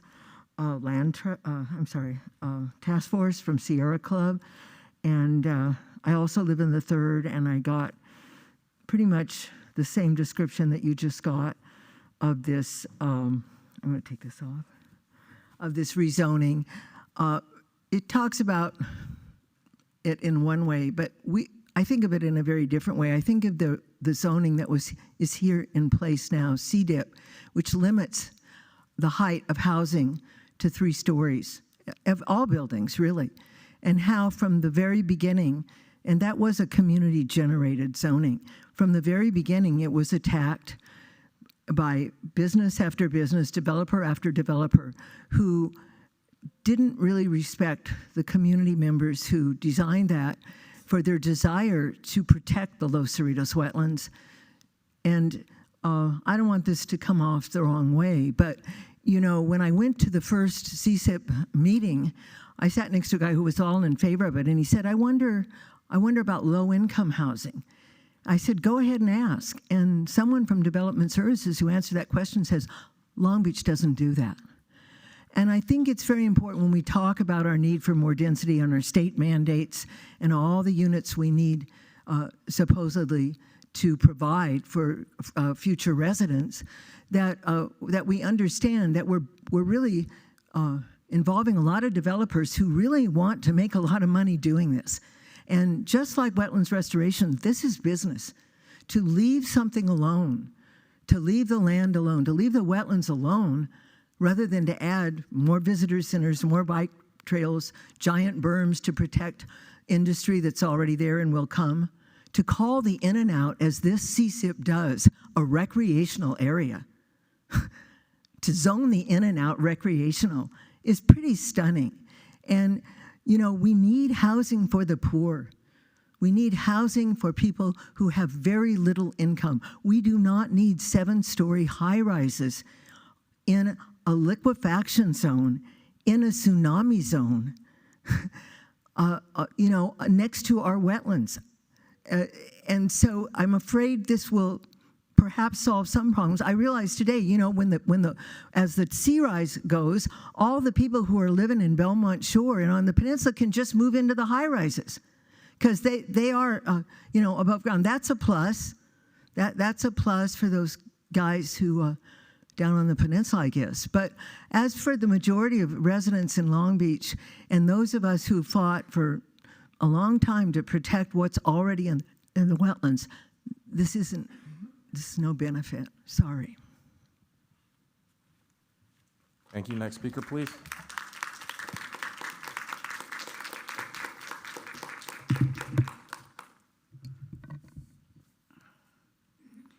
Good evening. Ann Cantrell, speaking for the Sierra Club Los Cerritos Wetlands Task Force. And I attended all the meetings on CSIP back before Councilwoman Price was on the council, when Frank Colonna held similar meetings on this. And CDIP, which preceded, which is now our zoning,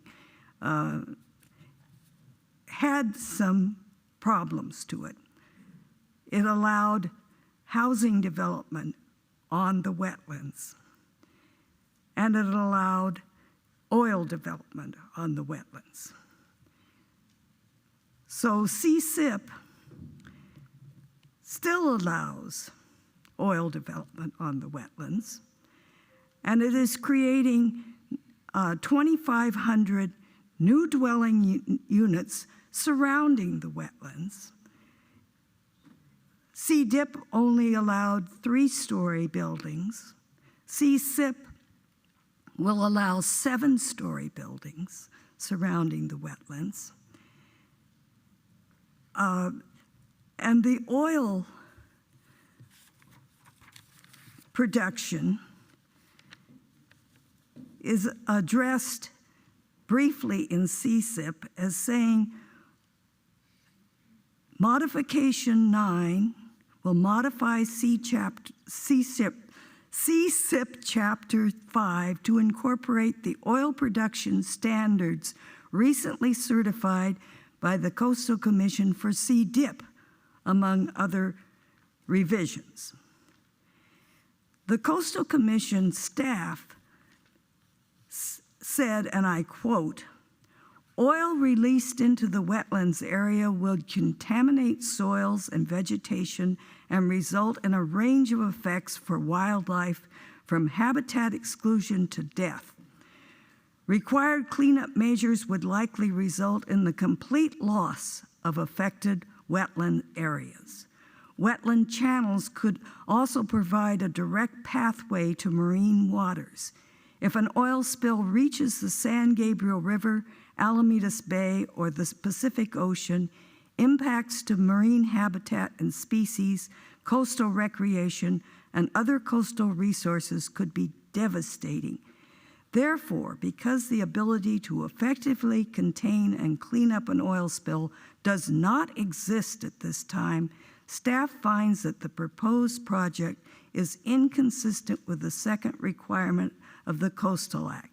This was when BOMP was getting their permits for oil production in the wetlands. Ms. Control? Thank you. Time's up, thank you. CSIP has not solved anything. Thank you. Thank you. Next speaker, please.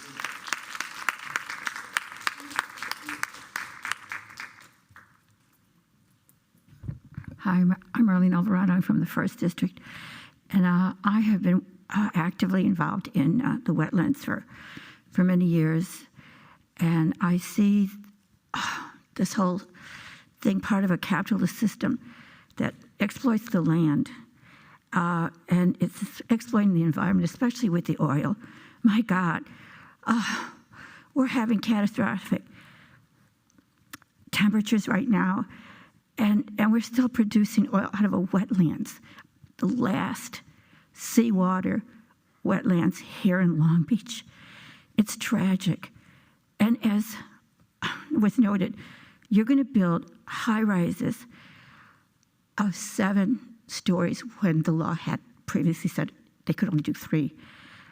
There's another item here that I want to talk about, and it has a lot to do with renters. And the problem is you can't make money off of poor people. And so we're going to have expensive 7-story buildings in a dangerous zone.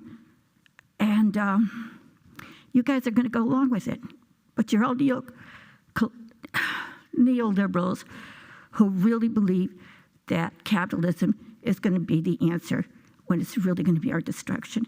Because we can no longer exist in this system, exploiting wetlands, exploiting poor people. It's, our city is a sellout to developers and real estates. And that's all I want to say. Thank you. All right, I think that concludes public comment. Members, please cast your vote.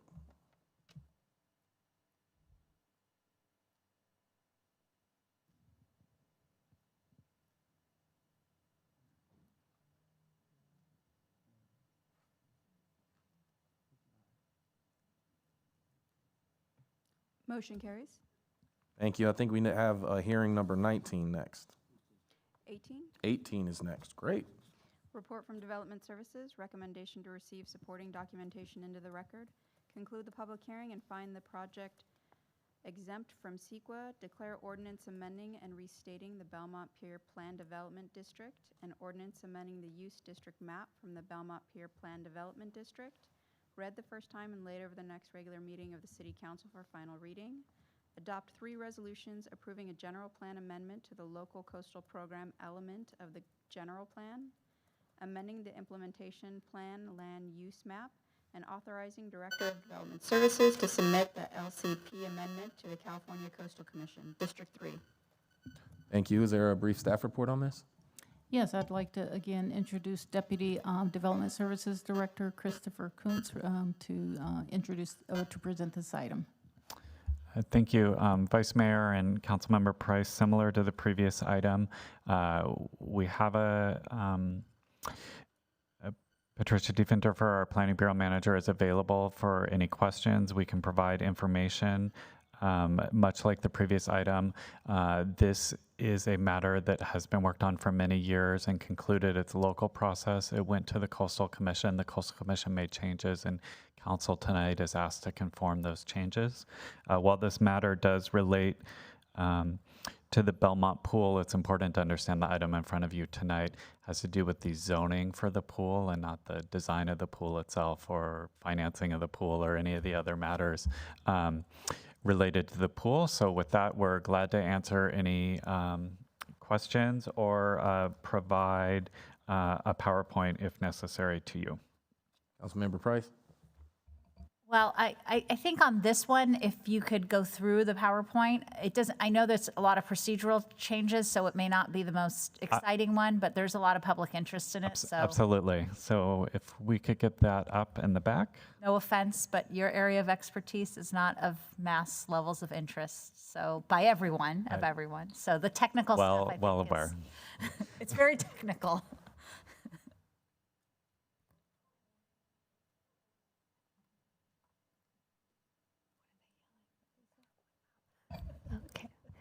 Good evening, Mayor, Vice Mayor, Council members. Patricia Diefenderfer, Planning Bureau Manager. As was already described briefly, this item is essentially a local coastal program amendment to amend the land use and text changes associated with the Belmont Pier Plan Development District, which is PD2, and will complete the final legislative actions needed for the local coastal program amendment. These amendments are the enabling legislation that are needed to facilitate the Belmont Beach and Aquatic Center project. Oh. Having some trouble with the... Next slide, please. Oh. Okay. Recent actions on the project have included the Planning Commission's approval of the changes to the PD2 ordinance, the Council's original adoption of those changes, which occurred on January 21st of 2020. The adopted changes to the PD2 required an amendment to the local coastal program, which PD2 is a part of the local coastal program and the local implementation program. The Coastal Commission took action on the LCP amendments February of this year, approving the LCP amendments with suggested modifications, as was recommended to them by the Coastal Commission staff. At that time, the Coastal Commission also approved the coastal development permits for the pool. Adoption of the LCP amendments with suggested modifications must be completed before August of this year. That is the deadline to return the conformed changes to the Coastal Commission. Pardon me. The Coastal Commission provided 9 suggested modifications to the local coastal program via amendments to the PD2. The staff has incorporated all of those Coastal Commission suggested modifications to bring the PD2 ordinance into conformance with the local coastal program amendments as modified by the Coastal Commission. They largely are modifications to clarify PD2 and LCP policies and to establish PD2 development standards and clean up the ordinance, the zoning associated with a sub-area within the PD2 area. None of these amendments would adversely affect the pool project or existing land uses, businesses, or residences. Specifically, the suggested modifications included changes to the zoning map, which is shown here, as well as text changes. This slide summarizes the zoning map changes, which is a change that will revert one area of PD2 to its previous zoning of R4R.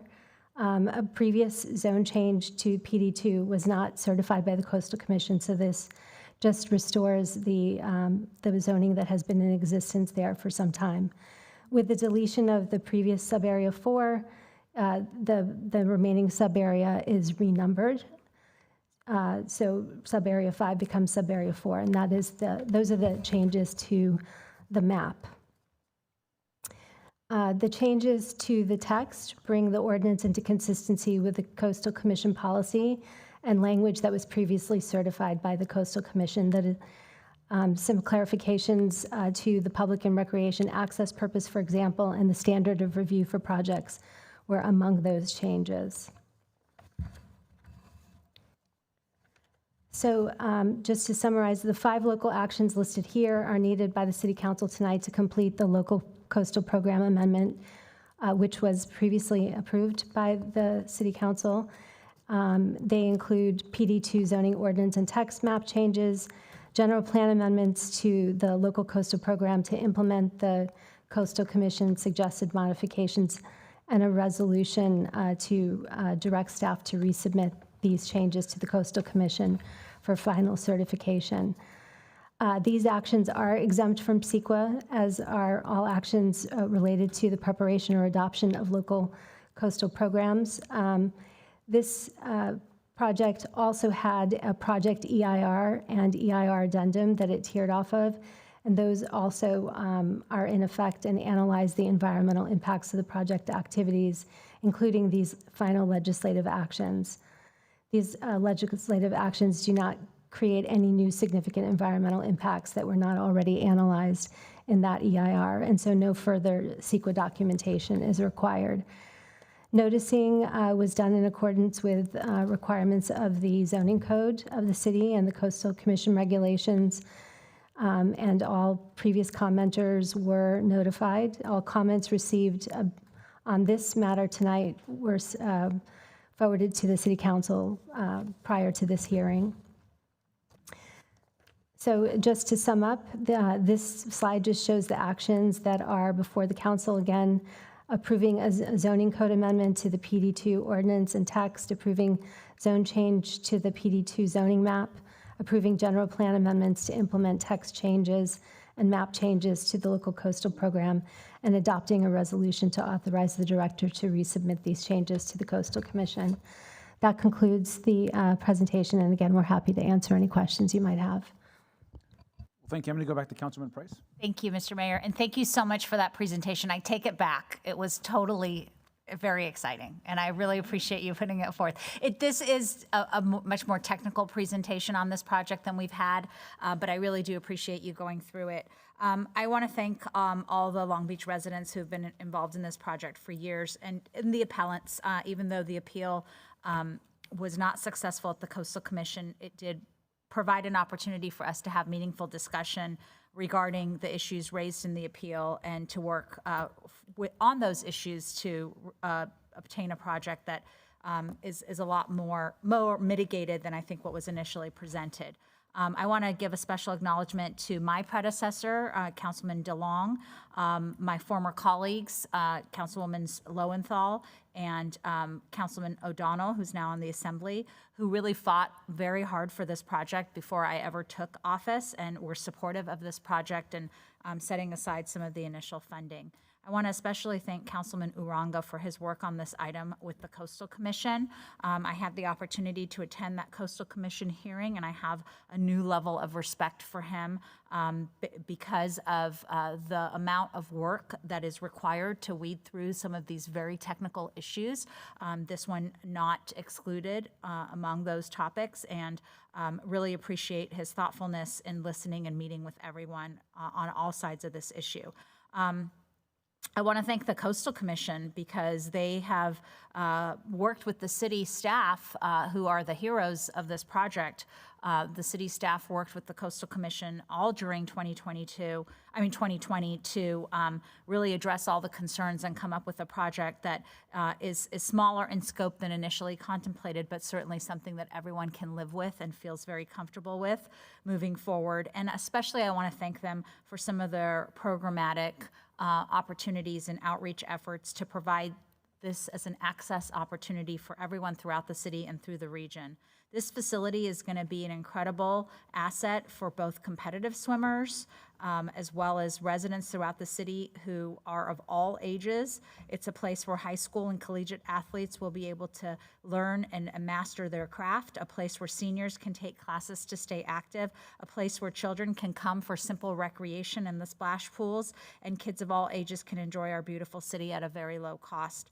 This has been a long time coming, and I'm so glad to see that this project has finally made it to this point where we've been successful at working with Coastal Commission on developing a project that's realistic and feasible given its location and the funding. So I want to thank everyone who was involved, especially our city staff, especially our city manager, who's been a champion for this project, and I want to, and our mayor. Our mayor has been a wonderful, wonderful advocate. I can't talk about this project without talking about his support for a prudent and mitigated project that would be acceptable to all those who are interested as stakeholders in this project. So I want to urge my colleagues to support this item, and thank you for the time. Thank you, Councilwoman. We do have a motion and a second. Do we have public comment? Ma'am, I'm calling for public comment. Thank you so much. We have 10 speakers. Lucy Johnson, Joe Weinstein, W. McCormick. Please line up. Actually, I'm sorry. We just need to please refrain from all of that. Just let folks come up and speak when time's allotted. So we'll call the first 5 speakers up. Go ahead. Lucy Johnson, Joe Weinstein, W. McCormick, Jessica Payne, Anna Christensen. Please line up.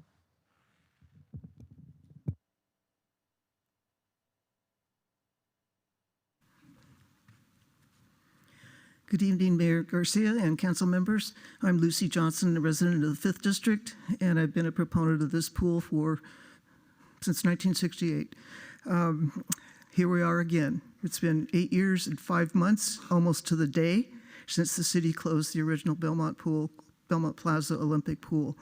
8 years and 5 months. So just so very thankful that we finally got to this point, that the project is approved by the Coastal Commission, and that this is just a cleanup item, technically, to match up language in various parts of the Coastal Commission approval and the city's ordinances as they had been. So we appreciate that. Hopefully this is the next to the last time we'll be back in front of you, with the last time being, hopefully, when you approve the contract for the construction. So thank you very much for all your efforts. Tom Modica, city staff, Chris Coons, Eric Lopez, Josh Hickman, Susie Price, all the council members that have been supportive of this, and Councilmember Uranga for the efforts on the Coastal Commission itself. Thank you.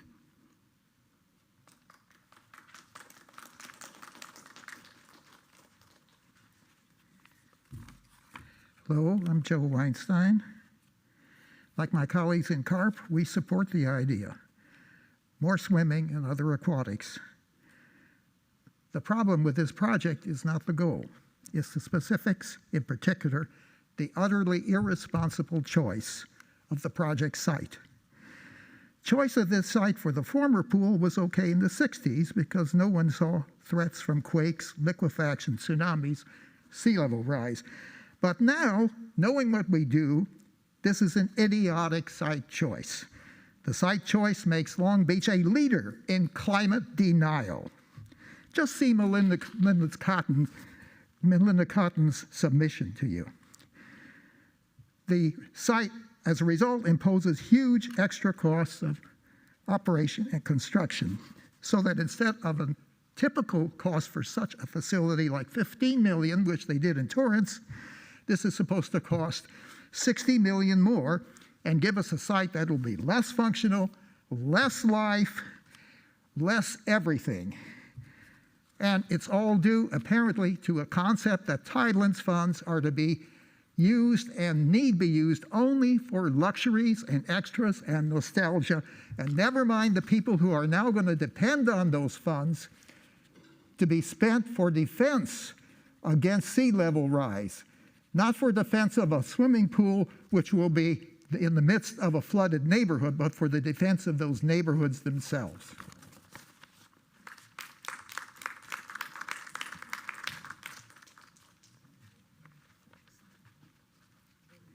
Can I go? Okay. Hi. It's nice to see some of you again. Some of you I have met. Some of you I have not.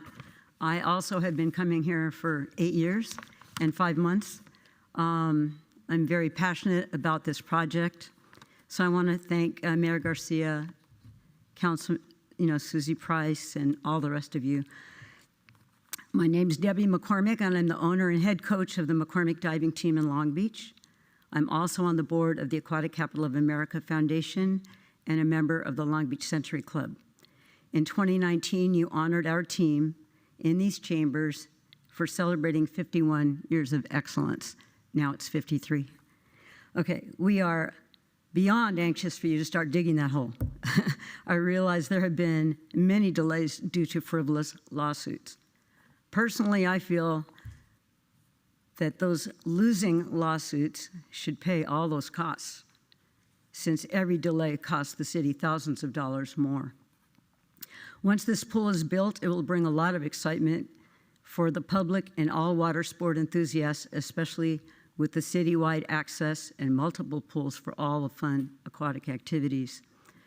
While the majority of time this facility will serve the community, the few times that it is used for major events will attract millions of dollars in tourism.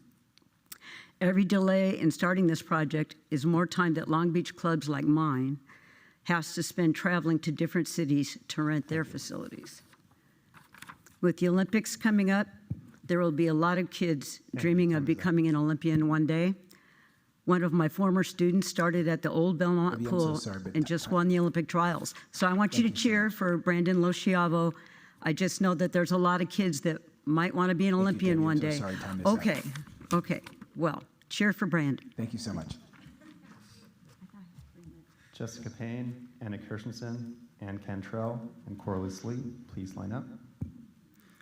Hi, thank you, Mayor Garcia. Thank you, Councilmember Price. Thank you for the whole council for actually getting through this project. My children were deeply involved with the Belmont Pool for the last 12 and a half years of its existence. They went to major colleges because of their experiences swimming and diving there, and it was invaluable.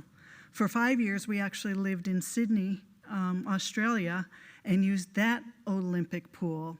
But the community use of that pool was what I want to bring up to you. It was amazing with the swim, the diving, the water polo, but also all of the community features that we are adding to this pool that brought people there. And yes, it was closed maybe 3 times a year, mostly for TV and film use, not for competitive use. They could keep it open for the community and run major competitions. It was an amazing thing, and every time I went there, I thought about why couldn't our Long Beach pool be more like this? Now it's going to be, and I thank you. I'm very sad, though, that it'll be at least 12 and a half years since it closed before we have another pool. Thank you for keeping to work on this. Thank you very much. And cheer for Brandon. Thank you. Next speaker. Yeah, Anna Christensen from the Long Beach Area Peace Network. We still maintain that this is a, let's see, what did we call it? Well, white privilege. It's a castle to white privilege. It's in the whitest, wealthiest corner of town. Black Lives Matter apparently didn't really sink in. I guess the Coastal Commission is going to expect you to buy a bus and throw a few dollars for some free lessons. That's about it. But it's not going to do what the other thing we ask you to do as Long Beach Peace Network is. Build pools. Build pools in everybody's council district. Costs about $2 million a pop. It's not a lot. The excuse that, oh, we don't have any money. Okay, well, let me just say this. You just spent $2.5 million to maintain the Queen Mary for 6 months. $2,300,000 for artificial turf in El Dorado Park, and $1,700,000 to rehabilitate a duck pond. $200 million for the cops, and $94 million for the fire department. We can find $2 million. It's getting hot. It's getting hot in the 9th. It's hot in the 1st. Don't believe that every elder is going to make it down to the Belmont pool. This is delusional. And my final remark is, be delusional on your own dime. We got to face reality here.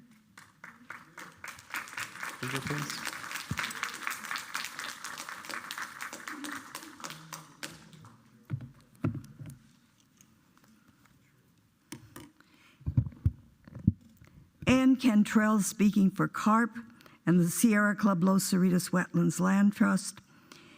You are being asked to approve the finding that the project is exempt from CEQA. Even if the LCP exemption applies, it does not apply to the zoning code changes or the general plan amendment that are necessary for the project. As portions of this project are not exempt from CEQA, the entire project is not exempt from CEQA. In fact, a new EIR is needed to study the effects of removing the roof and the effects of removing the roof will have on noise, light, and energy use. Will blowing sand clog the filtering system and the movable floor? Will the disabled and elderly be able to use an outside pool? There's been no traffic study since Ocean Boulevard was calmed. There is no plan for special event parking. Alternative locations have changed because the Jehovah Witnesses and the Queen Mary land are no longer being under lease. Lastly, by moving the pool north and taking a public park and public right-of-way, there is not only loss of parking, nesting trees, and disabled sidewalks, there is a violation of the city ordinance 905, which states parks will not be alienated unless replaced with a 2-to-1 ratio. Thank you so much.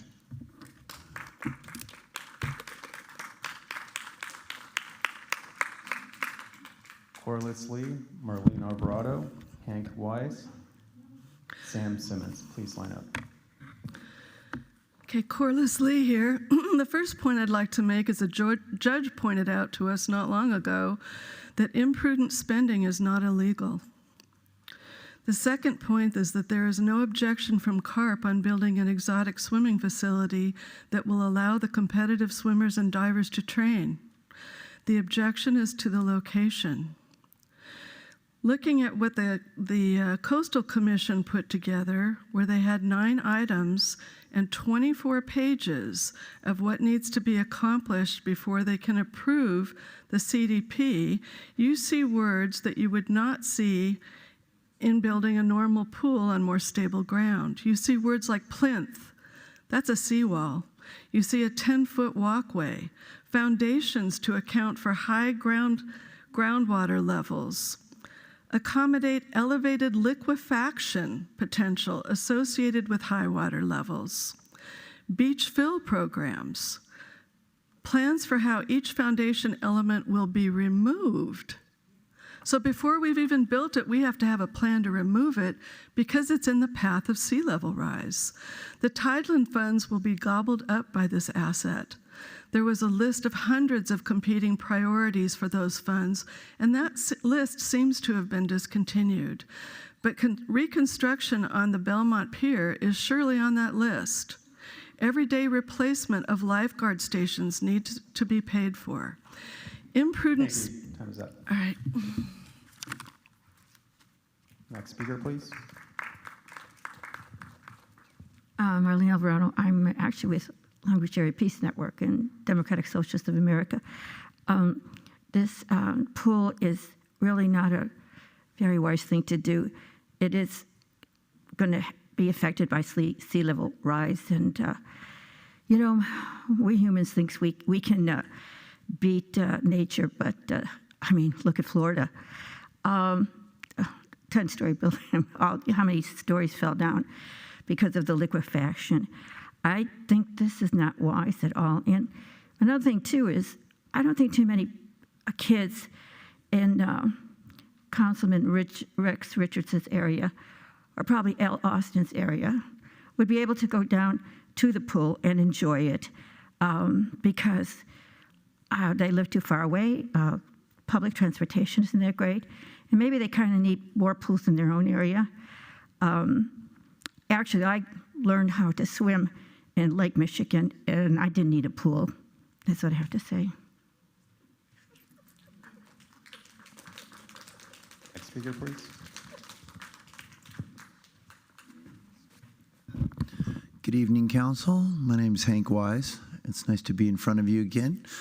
I was here a little while ago when I accepted an award from you guys for my Catalina swim efforts, of which I've done 7 of them, and thank you for that award. I'd like to just, I'm basically here to celebrate, okay?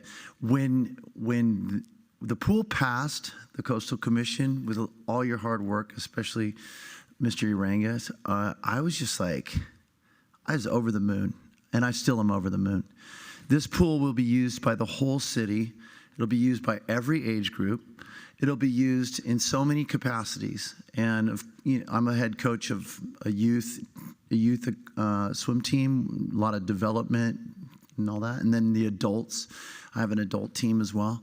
But beyond all that, the seniors, the aquatic aerobics, like the water aerobics people, the free swim, the late afternoon people that come on in from all over town, parking their cars and just coming on in and getting wet. It just feels good to everybody. So this pool's going to be used widely by everybody in the city. It's going to be a hub. It was a hub before and it'll be a hub again. Thank you so much for passing this pool. I love it. And I know so many people that love it too. Thank you. Thank you. Next speaker, please. Hi, everybody. My name is Sam Simmons. I'm in District 4. I'm here to talk about the pier and about the restoration and rejuvenation of the pier in this area. I'm a swimmer. I'm also an avid ocean swimmer. More importantly, I'm an ESL teacher at a community college, and I'd like to talk about how the pier helps them. So it's not only my life's work, ESL, but also in helping students understand the importance of our oceans and the animals in it. My students come from all over the world, from all kinds of socioeconomic backgrounds and languages. Many have no knowledge of the ocean. Many have never seen the ocean. They may fear it. We have an assignment where they read a book about a gray whale and an ocean swimmer, and in that assignment, they have to go to the pier, and they have to look out at the pier, write what they see, identify the animals of the pier. Many of them, when they come back, say it's a remarkable experience to experience the ocean from a pier. Many are too afraid to swim, so the pier may be the only way that they're able to experience it at all. The comments that I have gotten back from them have been all amazing, and that is how they are able to experience the ocean. It is my belief that the pier can help individuals do this. It gives people a stake in helping to improve our oceans. We can't heal what we fear or we don't know. Thank you. Thank you. And that concludes public comment for this item. Thank you. I want to just say a couple comments, and then we'll turn this over to Councilman Price to wrap us up.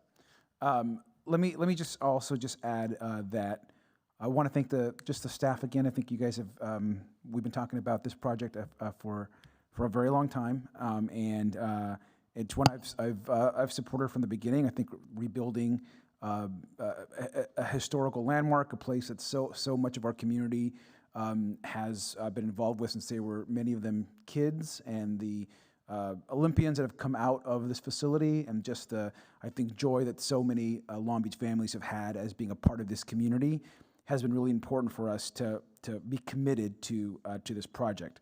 I appreciate, obviously, and I understand there's been a lot of appeals and there's been a lot of court cases, this has gone to trial, and on each of those occasions, the city has been able to move the project forward, and I think that's important to note.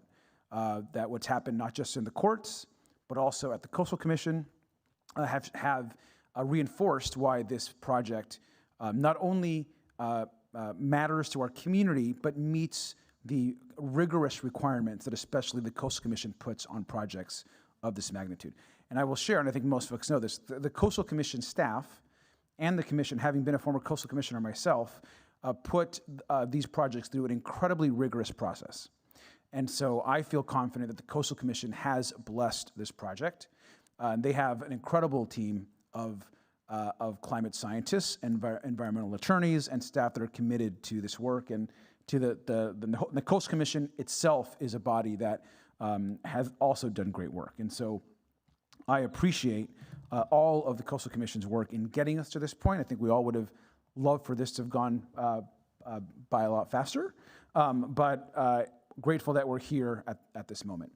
And obviously to Lucy and Debbie and Hank and everyone that's just been involved in the process, I just want to thank you for guiding the process as well, because it has been, I know, a labor of love for all of you, and it matters to Long Beach. And I think we made a commitment. I certainly did. Councilman Price certainly did, and her predecessor before her, to get this project completed. And that's what we're going to do. I also want to just note that I have met personally kids from across the city that are excited to see the pool reopen, and kids that are now no longer kids that use the pool and are off doing other great things, in college or beyond. And their experience and connection to that facility is really powerful, and I know it means a lot to so many people. So I'm glad that we're finally here. I look forward to seeing shovels in the ground and getting this project started. And I'm grateful to the courts, the Coastal Commission, and the city staff for every step of the way doing the right thing and moving this project forward. In addition to that, I also want to just add that one thing that I think is also important is that you're working also on an equity plan. And that equity plan, and I understand that this is something that is being worked on with the Coastal Commission and will, I believe, go to the Coastal Commission at some point. And so I think that that's something that I think is absolutely important. And I'm really grateful and glad that we're moving forward on that plan as well, to ensure that the pool is a pool that's accessible to everyone. Because I can tell you right now that the advocates and those that have been meeting with me or talking to me about the pool, they want the pool to be accessible to everybody. That is, I know, our goal behind the dais, and it's certainly the goal of Debbie's and Lucy's and everyone else in the community, is for it to be something for the entire city. So I strongly support this project, and I just want to personally, again, thank Councilman Price for being such a great steward of and leader of getting us to this point as well, and we'll continue to get it across the finish line. Councilman Price. And to add to that, Mr. Mayor, thank you. So we do have some permanent pools in the city of Long Beach. They're not in the 3rd district. Maybe city staff can tell us, where are the permanent pools in the city of Long Beach?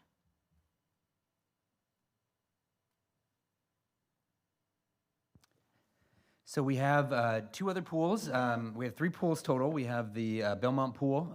We have a Martin Luther King Pool, which is in the 6th District. And we have Silverado Pool, which is in the 7th District. We also have access to some of the community pools, the school district pools, and we do some joint partnerships with them. At Cabrillo is another one.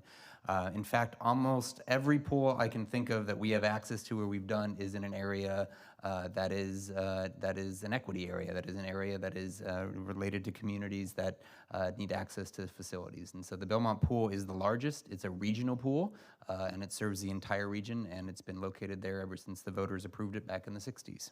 So thank you, Mr. Modica. And I'm super excited about the equity piece. We just started the equity rowing program in the 3rd District. Last weekend was our first weekend. And, without going, I don't want to violate any of the privacy of the kids, but these are kids who would never have access to a program like rowing because it's so expensive and cost prohibitive. And they're participating in this program. And we had a difficult time recruiting because some of the kids don't know how to swim, and they needed to have some basic swim lessons to sign up for this equity program. And so we want to make sure that access is there for everyone. And I think the Coastal Commission wanted that as well. And I'm super excited about that piece.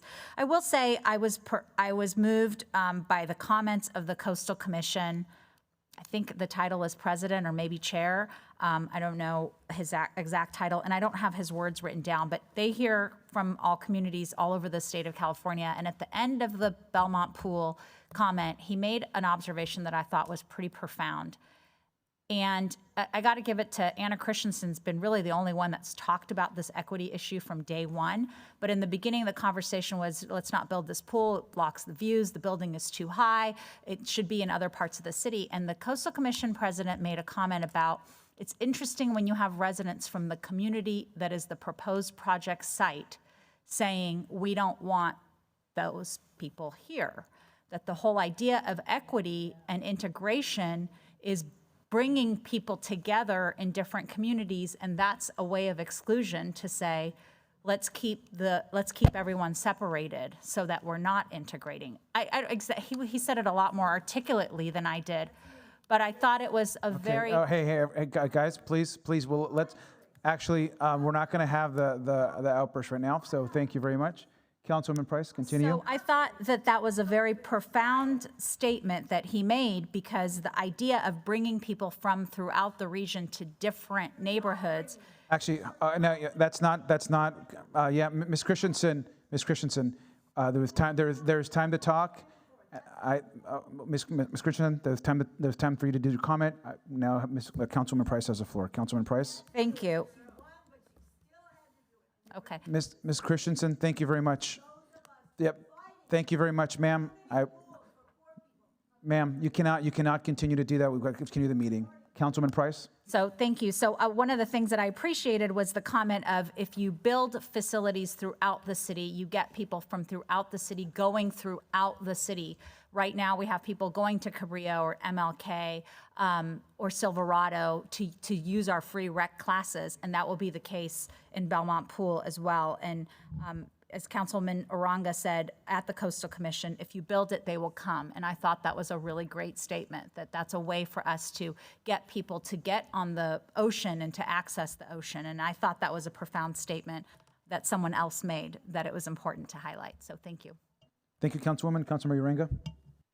Thank you, Mayor. And since there's quite a considerable discussion about the Coastal Commission board that I sit on, I just want to give you a little bit of a historical perspective, that when this item first came to the City Council to review it, to develop the plan and send it out, I didn't vote for it because I didn't see an equity component to it. And it was passed, obviously, and it went to the Coastal Commission. And I really tried to emphasize to staff that we needed an equity element to it to ensure that kids from all over the city and the region, for that matter, had access to the pool. Because after all, the Coastal Commission is about access, and that's what we want to encourage and want to pursue. So when it got to the Coastal Commission, they heard out loud what it was supposed to address, and it did. And when it came to the Coastal Commission, and I had in fact, several Coastal Commissioners make that very same point, that we needed to make sure that the Coastal Commission permit, in order for the city to get it, that it would include an element of equity to ensure that kids and people from all over the region, regardless of their background, had access to the pool. and a statement that I made was, you know, if because people were also talking about why are you building it here in the 3rd district, in one of the most highest rent districts in the city? Why don't you build it somewhere else where more people can have more access? And I go, well, that's segregation. We need what's the matter with integrating the 3rd district? That's where what we need to do is we need to integrate the 3rd district by having people come to where no others can. Guys, please, can we also You might find that funny. You might find it hilarious. You might think it's a non sequitur, but you know, think about it. Think about it. Think about having people come to the beach where they haven't been able to come before because they're excluded. Because don't come to me, to our area, because we have a pool here. Build your own pools over there and you stay there. That's not what this is about. This is about equity. This is about fairness. This is about everybody having access to a pool in Long Beach. Now, if you disagree with that, then you know what? You have an issue with equity. So anyway, just to finish this out. Thank you. Actually, hold on one second. Councilman Uranga, you have the floor if you want to finish up. Just to close this out, it passed the Coastal Commission unanimously. Well, actually 10-1, and it was a good project. They thought it was. Everything that the commission has recommended to be included is here now, and it's going forward, and it's going to be reviewed again by the Coastal Commission. This opportunity to speak. Thank you, Councilmember, and then Vice Mayor Richardson, and then we'll go to a vote. Thank you, Mr. Mayor. I just want to chime in, and so a couple things. So one, we have certain assets in the city that are citywide assets. Our convention center, our civic center, our airport, our port. The Belmont Pool is designed to be a citywide asset. Now, that does not mean that we cannot also invest in community pools. I tend to agree. I think there's value both ways. I think the conversations on integration, segregation. My mother integrated schools 50 years ago when she was in the 2nd grade. Those are powerful, powerful statements. I don't want to oversell it, but I think there is something to be said about there's a pool at King, there's a pool at Belmont, there's a pool. Let me just finish my statement. There's a pool at King, there's a pool on the west side. There needs to be a pool in North Long Beach. We have limited access to a pool at Jordan, limited access, but there is no city municipal pool in 90805, which has more children than any other zip code in the city. So I would say yes on Belmont Pool, yes on investing in pools in North and Central and West Long Beach.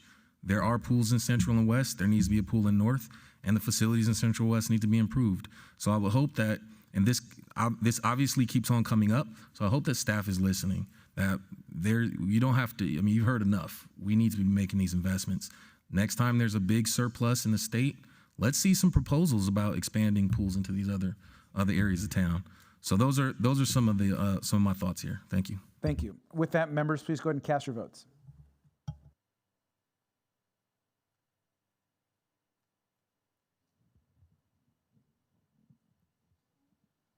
Vice Mayor Richardson? Motion carries. Unanimously. Thank you. Next item is item number 19. Report from Development Services. This is the last hearing also.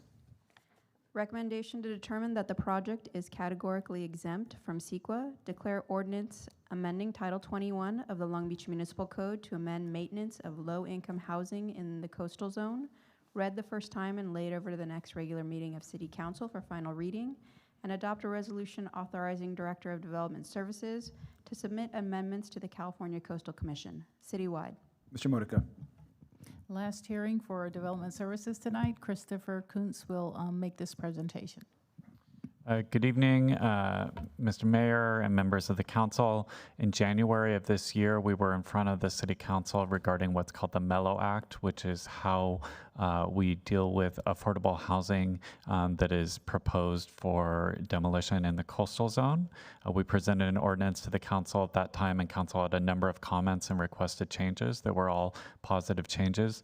We spent the months since that time working with staff, working with city attorney, and working with outside advocates to refine the ordinance, and we think we have it correct now per your instructions back in January. So Patricia Diefendorfer is going to walk us through those changes and what's now in front of the council. Good evening again, Mayor, Vice Mayor, council members, Patricia Diefendorfer. As Deputy Director Christopher Kuntz said, this item was before you in January 19th of this year. At that time, based on comments from the public, council instructed staff to make revisions to the ordinance, and that is the ordinance that is before you this evening. It incorporates those revisions, and I will describe them a bit later in the presentation. Just to provide some background again, state law adopted in 1981, known as the Mello Act, requires replacement of affordable housing that is demolished in the coastal zone. It allows payment of in lieu fees as an alternative to providing on-site replacement of units. In 1988, the city adopted its Mello Act ordinance to implement the state law and established the in lieu fee. The city's adopted 2014-2021 housing element, the current housing element, identified updating the Mello Act as a program to pursue and to update the in lieu fees. While the city has not collected any Mello in lieu fees in the area because no projects have triggered it, the fee is being updated at this time. As previously noted, the draft ordinance has been revised per council instruction to better align the proposed Mello Act amendments with adopted inclusionary housing and no net loss ordinances. Proposed fee schedule is based on the market study of current development. In addition to updating the fees, the zoning code amendment removes exemptions for single-family houses, duplexes, and accessory dwelling units, which are commonly among the things that are demolished in the coastal zone. Planning Commission did approve the recommendations and recommended that council approve these amendments October of last year. This slide shows the revised in lieu fee schedule, which varies based on the number of bedrooms and the affordability level of the unit. These fees will be tied to the construction cost index to ensure that fees escalate when the index increases to keep up with the increases in cost of construction. The changes that were made since the January ordinance that was before you are described on this slide here. Both rent and tenant income will be considered in establishing replacement unit affordability level. This ordinance will pilot that approach. The revision eliminates alternative ways to comply with the affordable unit replacement requirement, such as rehabilitation or conversion of existing units to affordable or off-site units. Those will not be permitted to count toward replacement requirements. Units to count towards replacement requirements will have to be constructed on-site, or applicants will have to pay the in lieu fee. Replacement units have to be at the same or greater levels of affordability. The revisions further ensure that the in lieu fee maintains pace with construction costs, and the affordability covenants remain for the life of the project. Public outreach was conducted on this project and noticing in accordance with code requirements. The proposed zoning code amendment is exempt from CEQA. The actions before council this evening are to determine that the project is categorically exempt from CEQA, to adopt an ordinance amending the Chapter 2161 to limit exceptions to the requirements to replace affordable units, and to modify the in lieu fees in the coastal zone of the city, and to adopt a resolution authorizing the Director of Development Services to submit the amendments to the California Coastal Commission for its review, approval, and certification. That does conclude the presentation, and staff is available to answer questions. Thank you. I have a motion and a second. I think we have two members of the public. Yes. Abraham Zavala and Sinai Kenfei, please come to the podium.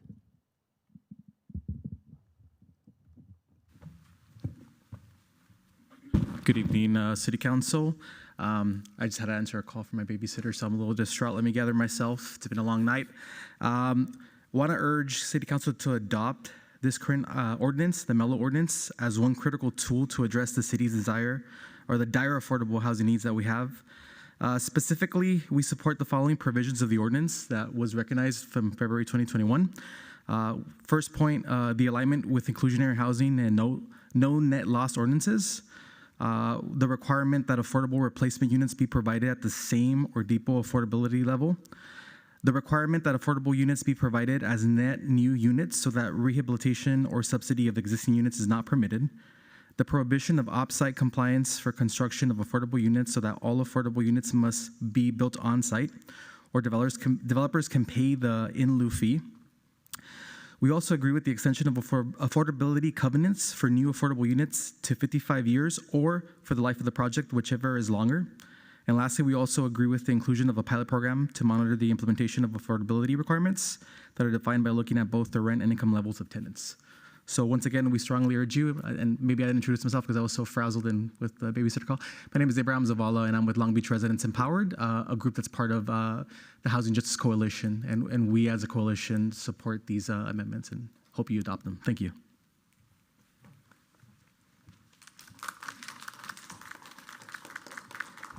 Sanai Kinfei, 6th District. I just want to say, I respect all the seniors that were getting, a little irritated there. But with respect to the Kings Pool, there was a shuttle coming from Belmont Shore during the COVID, bringing people to swim at Kings Pool that never swam there before. In my 30-plus years, I've swam at Silverado, Fairfield, YMCA, Kings Pool, the YMCA that used to be on 7th Street. Never swam at Belmont Shore. So let's just get back to reality. The reality of today, as Miss Patricia, ma'am, I don't know how to say your last name. I'm trying to be respectful. I did read the about 80 pages of the 861-page report that you guys have available on your site. With respect to this, I think that we had a very spirited land use element debate for quite some time, and the years have come up, and we're going to have some state mandates coming with regards to affordable housing. And as you said, it's 2,500 units expected to come with this development. I personally, I don't really try to speak with regards to districts I don't live in, but with regards to overall the city and the housing mandates that are going to come from the state down, I do have to speak to the fact that it seems a lot of the development for affordable housing is connected towards the Blue Line and the transit hub corridors, and so it's important that when moments like this come about, that we support the establishment of affordable housing units in other districts besides 6, 8, and 9. So I'm all in favor of this ordinance. I just want to be mindful that we have a realistic relationship with the development of affordable housing units in the area. So if there's 2,500, maybe we can get like 15%. I don't know what mandates that locally you guys are allowed to do, but it would be nice because I don't want a tidal wave of pressure to be put on small property owners in the 3rd District, which would then propel them to move further west, maybe into the 4th District, which would then propel another housing crisis of some sorts that would then get picked up by the other districts and company. So thank you. Thank you. I have Councilman Allen. Yes, thank you, Mayor. The Mellow was long overdue for an upgrade, and I agree with you, Abraham. This is a critical tool. I want to thank the staff for their work on this and for further revising the ordinance to incorporate additional changes. I strongly support this ordinance and was pleased to see that it mirrors our inclusionary housing and no net loss policies more closely. It ensures that we continue to have affordable housing options and that our coastal zones remain accessible to everyone. So thank you very much. And Vice Mayor Richardson. Thank you, Mr. Mayor. Just want to say first, congratulations to the community advocates who spoke up very clearly over the course of the past year, but more specifically at the beginning of this year, and talked about the needs to improve our Mellow Act and make sure it aligns, like Councilwoman Allen said, with our inclusionary housing policy. I want to acknowledge city staff. I think they got the scalpel out. They said, we're going to listen to you. We're going to make this work. And what's presented from us received a very strong letter of support from the community. And I think that's a testament to the good work that our development services team does. And so overall, this is a great ordinance, and I look forward to voting for it tonight. Thank you. Councilman Zendejas? Thank you, Mayor. I also would like to congratulate all the community advocates that have pushed this through. I think that it's very well done. Thank you, staff, for all the hard work that you've been doing, working with the community. Also would like to thank the previous council that did a lot of work on this, even before I got on board, but really excited to support this item tonight. Thank you. Thank you. Do we have any public comment on this? I think we just did it, correct? We took The two? public comment on this item. So we have a motion and a second. Please cast your votes.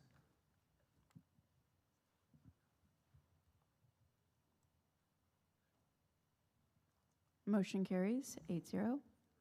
Thank you. We do have, we're now completed with the 3 hearings. We're going to the regular agenda. I want to note that we do have a good group of folks here for the substantial remodel item. So I do want to hear that item. I know it's towards the end of the agenda. We should hear that early. However, if we don't mind, there are some folks here for the ADA item. So I'm going to just move item 24 right now. I know some of those folks want to be able to speak. And then after 24, we're going right into item 30. Item 24, communication from Councilwoman Price, Councilwoman Zendejas, Councilwoman Allen. Recommendation to request city manager to work with the Parks, Recreation, and Marine Department to report back in 30 days on the feasibility of a pilot ADA beach access mat at Granada Beach Ramp. Councilwoman Price. Thank you, Mr. Mayor. Thank you to the community members who have worked with my staff on this topic, in particular Kim Wong and Dika McLean. This item is one that I'm super excited about for us to have here in Long Beach.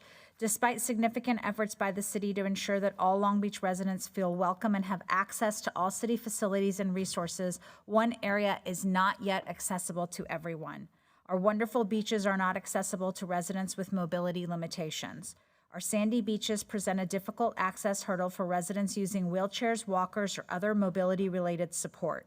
With the goal of allowing all residents to have access to our coastline, the city should evaluate the feasibility of developing a pilot ADA beach access mat at Granada Beach Launch Ramp or other location that the city staff might recommend to better understand the opportunities, impacts, maintenance, and products available with the goal of developing an ADA beach and park access program throughout the city. The recommendation for Granada Beach comes from the makeup of Granada Beach and that it's already a launch and has a lot of paved area already, which would allow for wheelchairs and walkers and other devices that can't traverse the sand to have a further distance to go on the concrete before the mat would be rolled out to go to the water. So I want to ask my council colleagues for their support of this item. It is long overdue. Frankly, I'm ashamed that we didn't bring this item earlier. To me, this is a no-brainer that we should have thought about earlier, and I'm so grateful that we are now at the place where we can bring it. Thank you. Councilman Zendejas. Thank you, Mayor. But a big and special thank you to Councilmember Price for agendizing this item. We live in such a diverse and beautiful city that continues to grow and continues to be a leader in so many areas, such as ensuring accessibility in city facilities and resources to all. Yet for years, we as a city, shamefully, have discarded the fact that people with mobility limitations and other disabilities have not been able to enjoy the main feature of our city, which is the beach. So I am extremely supportive of this pilot program that will begin to change that and will ensure that everyone, not just someone, or some of our residents, but everyone will be able to live, work, and play in their own city. I had the personal experience of having access to the beach all the way in Malibu because of wheelchair accessible mat that was there. And I just want to thank the advocates, my fellow disability advocates, for reaching out and making this need known to us, the council, and really stressing how important it is for us to be able to include everyone and for everyone to be able to enjoy our beaches here in Long Beach. Thank you, Councilwoman. Councilwoman Sorrow. Thank you, Mayor. I also want to thank Councilmember Price for bringing this item forward and Councilmember Sendejas and Allen for signing on. I really want to thank our advocates, Kim as well as Dika's and many other who have been advocating for accessibility in our city. And I agree that it's just long overdue and so glad that we're able to, that this item's brought forward for us to do feasibility studies to ensure that we increase accessibility in our city. Thank you. Thank you, Councilwoman Allen. Yes, I also want to thank Councilwoman Price for bringing this item forward. I think having access is so important, and I've wanted to see expanded access, ADA access to our beaches for a long time, especially that goes all the way to the water, not just to like where the lifeguard towers are. I have spoken to city staff and with members of our Citizens Advisory Commission on Disabilities about the need for this, and I announced that I would be supporting such expanded access back in June, starting with the Pride Tower. So I just look forward to greater access at Granada Beach and to all our beaches, and just thank you so much, Councilwoman Price and Zendejas, and also Sully for bringing this forward. Thank you. And then just before we start public comment, I just want to also certainly thank everyone that's bringing this forward, but especially I want to thank all the advocates. I know that I see just Kim and Dika and so many others that you've been advocating, whether it's been through the commission or just as advocates, not just for this project, but also for so many other projects as it relates to accessibility and making sure that we are accessible for everyone, whether it's playgrounds, whether it's beach access, whether it's fixing infrastructure. So I just want to personally thank you all again for all that work. Would not be happening without all of you. And then let's go ahead and call public comment.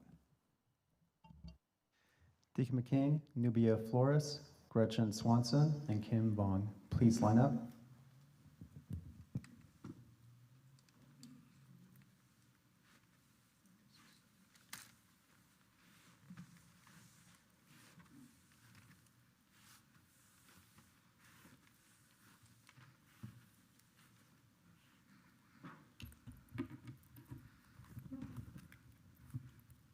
I want to make sure before I speak, I think you mispronounced my name.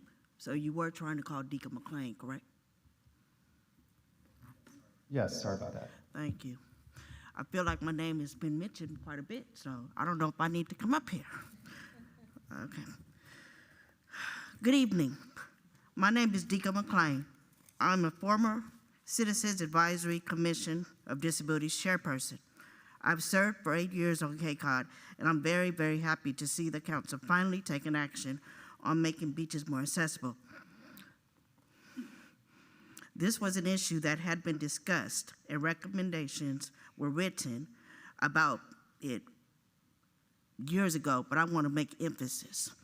This discussion started in 2017, and it was discussed in at least 3 or 4 meetings of CACOD. In one of those meetings, our Honorable Mayor Garcia was there. Thank you, Mayor and City Council, for supporting beach accessibility and the installation of a Moby mat at the District 3 beach. Last week, you passed the Cities for All Global Initiative. So let's not just talk the talk, but walk the walk. Let this be a beginning for a more accessible and inclusive Long Beach that includes not only beaches at the waterfront, but also our parks and public spaces. All means all. This is a necessity. I see the mobile mat as the first of many steps, not the only step. It is no longer enough to just do the minimum, to just be ADA compliant. We need to expand the conversation and action to make our city more inclusive and accessible. We need actionable items like these. I end by saying this. James Baldwin said it best. Not everything that is faced can be changed, but nothing can be changed until it is faced. And today, Council and Honorable Mayor, today is the day. We are facing you today with this issue. We invite you to face the issue with us. And always remember, as it is said in our disability community, nothing about us without us. Thank you.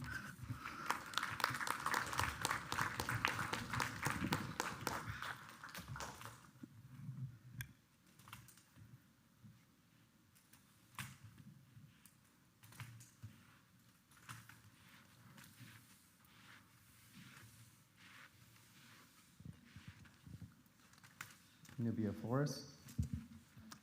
I think Kim's going to go next. It's okay.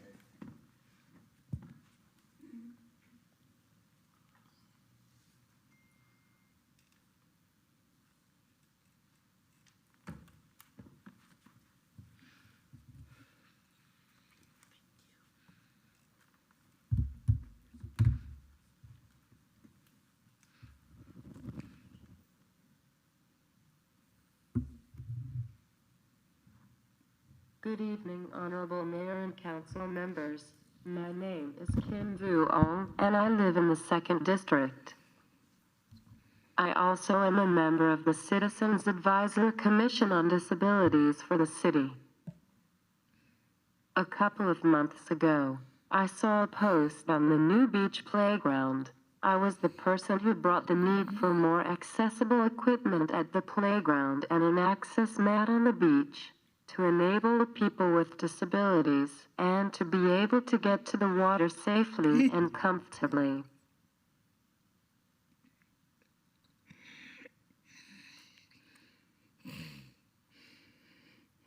My own experience illustrates this problem.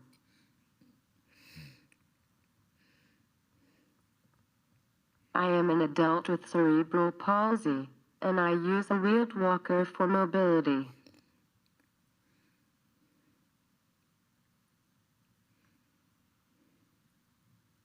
I have lived on the beach in Long Beach for 11 years, and during that time, I have never been able to get to the water on my own, because I can not use my walker in the sand. There are numerous beaches in Los Angeles County that provide access mats. This spring, the county unveiled its latest mat at Venice Beach. In Orange County, Huntington Beach recently began providing an access mat for beachgoers. The cost of the mat would depend on the distance, but judging from the company websites, it probably would cost only a few $1,000s.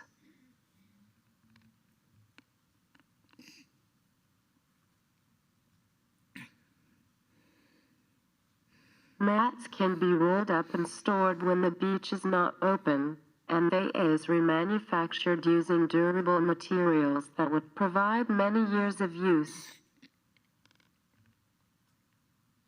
According to the U.S. Census, 7% of the city population under age 65 has a disability, and 11% of the population is age 65 or older.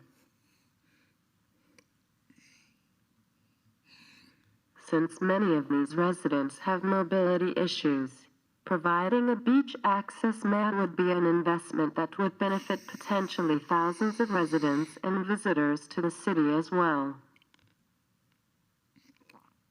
In addition to benefiting people with disabilities, parents with young children would benefit as well. A beach mat can provide additional safety for a parent holding their young children, as the sand is difficult to walk in. It also would enable them to use strollers and other wheeled equipment more easily. I feel that an access mat can be a benefit to everyone that wants to enjoy the beach. I hope you will support installing 2 access beach mats in Long Beach. People with disabilities don't all live in Belmont, and they may not be able to get to that beach using public transportation, which many of them rely upon. I would like to also request an access beach mat in the Alamitos Beach area. Thank you. Thank you, Kim.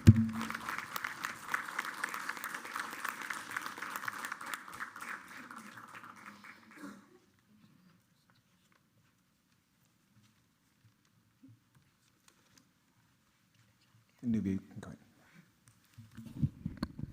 Let me take off my security blanket. Good evening, Mayor and City Council members. My name is Nubia Flores, and I'm a proud District 9 resident, and I'm chairperson of the Citizens Advisory Commission on Disabilities. I'm here to speak in support of agenda item number 24. As the item reads now, that in 30 days you will receive a report back on the feasibility of implementing accessible beach pathways to the water for our residents that require mobility support like wheelchairs and walkers. I would implore you to please also lay out actionable and swift steps to have mobility mats at our beaches as soon as possible. These are long overdue and already in use in our neighboring cities. I would also ask that you install these beach mats in at least 3 of our beaches, at least 1 in each of the waterfronts that cover districts 1, 2, and 3. We cannot just take into consideration improved accessibility at the beach. We must also consider public transportation and our most accessible walkways to these waterfronts. Take into consideration the travel time and accessibility for a resident of North Long Beach to Belmont Shores. Let's not just keep being about the minimum. Let's offer options, give residents choices. We know via our KCOD Commission that we have approximately 47,000 residents that identify as having a disability, from children to seniors. Last week, you adopted the Cities for All Global Initiative, a pledge and directive to make public spaces accessible and inclusive. The pandemic has showed us the importance of outdoor spaces like our parks and our beaches. As we continue to make our way back to community, let's take action and make spaces like our beaches as accessible as possible and do it with urgency. Thank you for taking this first step, and thank you, Councilmember Price, for leading this initiative. Thank you to the council members who have taken the time to meet with us commissioners and listen to the recommendations from our commission.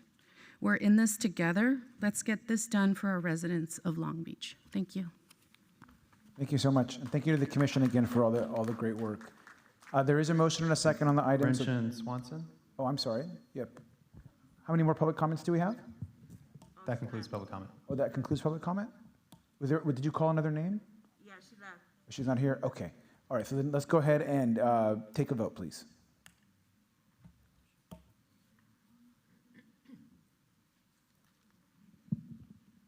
Councilwoman Mungo. Vice Mayor Richardson. Motion carries.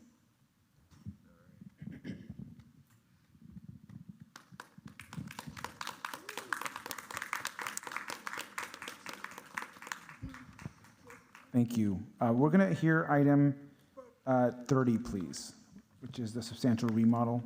Report from City Attorney, recommendation to declare ordinance amending the Long Beach Municipal Code relating to termination of tenancies due to substantial remodel and declaring the urgency thereof, read the first time and laid over the next regular meeting of the City Council for final reading, citywide.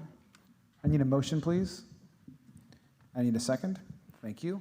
We'll go ahead and do public comment first, please. Catherine Dioma, Abraham Zavala, Tamara Romero, Karen Okinayan. Can you please line up at the podium? My name is Kate Dioma. I appreciate all the hard work you have done on this ordinance, but it does not protect those of us most immediately at risk. I have communicated to you all my arguments countering the vested rights issue upon which any liability concerns are based. I am convinced by current law and precedent that the council has the right to revoke permits already issued to remodel occupied units, but I'm not asking you to revoke the permits. I do request that you strike through the words, quote, on or after July 6, 2021, end quote, on page 3, line 19 of the proposed ordinance, and allow all tenants at current risk of eviction for substantial remodel to be protected through December 31st. Removing the restriction and extending protections to all tenants is no more of a liability risk than the current temporary moratoriums in effect. This ordinance does not include the permanent prohibition proposed to replace it after a renovation administration program can be created. So the date restriction only affects the temporary moratorium. Removing it would give council, staff, and stakeholders 5 months to research and negotiate what terms may or may not be legally applied to existing permit holders under a new renovation administration. You have the ability to make that edit and proceed with passing the remaining ordinance today without creating an irrevocable situation that will put Long Beach families in the streets on December 1st, right in time for the holidays. Thank you.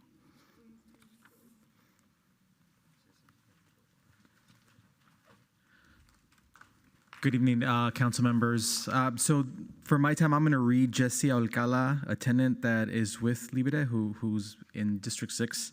I want to read his statement. He had to leave to feed his daughters. Also had an issue with the babysitter. But I'll read it nonetheless. So it says, good evening, my name is Jesse Alcala. I am a tenant in District 6. I am a single parent raising daughters. I work in the food service industry. I've been on the front line during the pandemic to the present.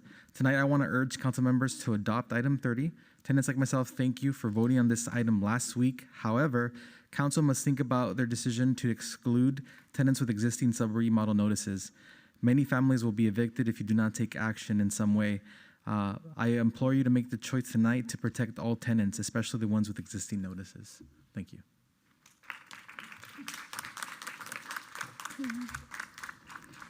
Hi, Long Beach City Council and Long Beach City Attorney. My name is Tamara Romero, and I am a District 2 resident and organizer with Long Beach Tenants Union. I'm here today to demand that a retroactive eviction moratorium for tenants who received evictions or unlawful detainers through the substantial remodel loophole be amended to be included in the emergency ordinance that will be voted on today with an amendment to create the establishment of a renovation administration program. Thank you. Bye. Karen Oknayan, Miles Hazley, Aura Velasco, Aurelia Ortega. Can you please line up? I'm Karen Oknayan. I'm a 40-year resident of Long Beach. I've lived in 9 different neighborhoods. I've been a renter for these 40 years. I'm so happy that Mr. Mayor and esteemed council members that you are considering passing this ordinance, but the only question that I have, the only concern that I have is line, let me find my notes, is page 3, line 9, regarding the beginning of, well, let me refer to Kate. She said that she's concerned about July 6th through the December 31st. I'm sorry, I'm very nervous. That would really put people who have already been given eviction notices in a very bad situation. You've done a lot to continue to maintain and hold forth low-income housing. I know 5 other residents, all of which are targeted for eviction as well, and they're all disabled. I think that you really need to pull that line from the ordinance, but the ordinance is fabulous. It's really terrific. It's going to help a lot of people, but I think you need to give temporary protection to people who are presently under eviction for this kind of remodel. Thank you for your time.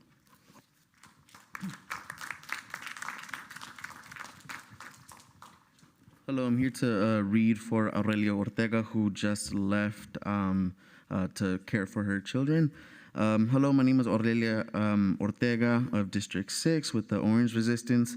I am a mother of 4, and I'm here to ask you all to support a retroactive moratorium for substantial remodel evictions.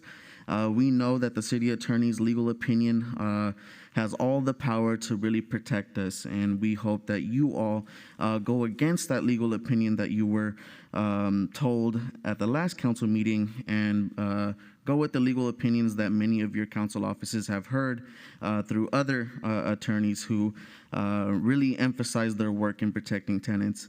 My son's birthday was today, and we are here fighting to give him adequate housing and to show him to fight for his rights so that he lives a dignified life with respect. Thank you for supporting this item.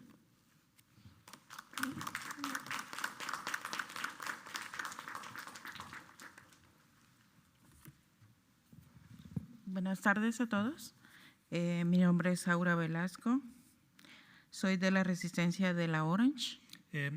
Good evening, everyone. My name is Aura Velasco, and I am from the Orange Resistance. Estoy aquí para pedirles que nos ayuden, no desalojos, con la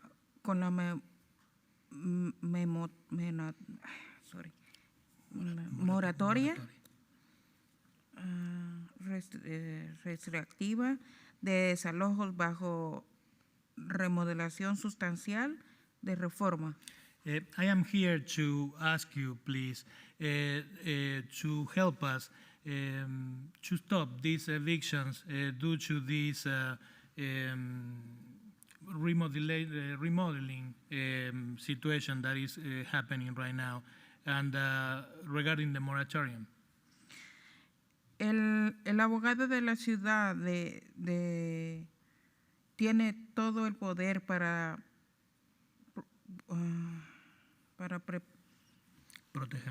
protegernos, pero necesitamos que ustedes tienen fe en los abogados que unieron con sus oficinas.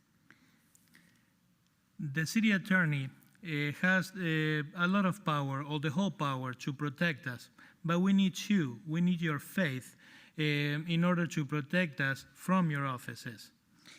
Las opiniones legales de ellos nos protegen del abogado de la ciudad. And then you have to have faith in the attorneys that are united working for us, because their opinions, their legal opinions, are the ones that are protecting us from the attorneys from the city. Esto lo estamos haciendo por nuestros derechos y por nuestros hijos. We're doing this for our own rights and for our own children. Gracias. Thank you.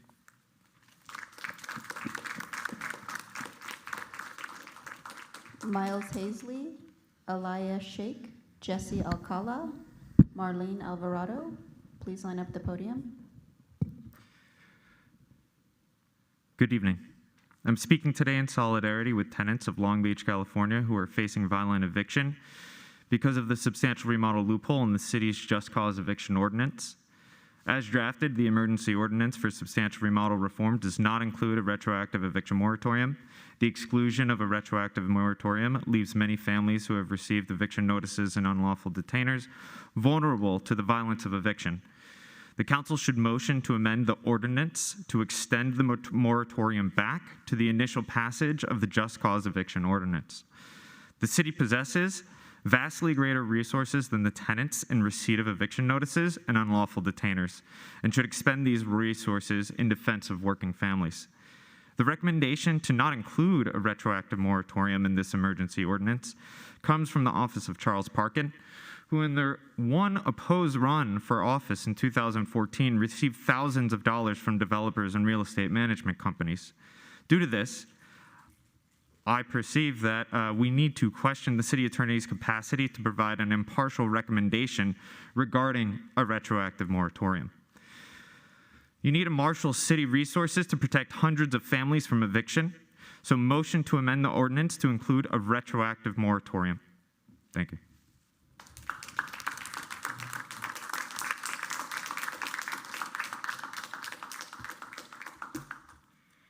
Good evening. My name is Alia Sheikh, and I'm a community organizer with LA Voice.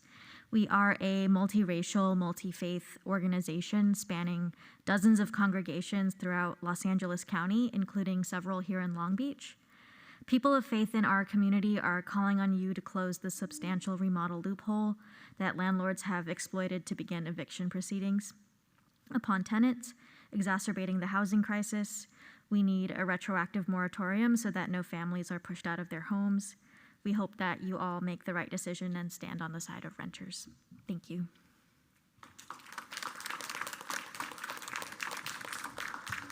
Jesse Alcala, Marlene Alvarado, and Karen Harper.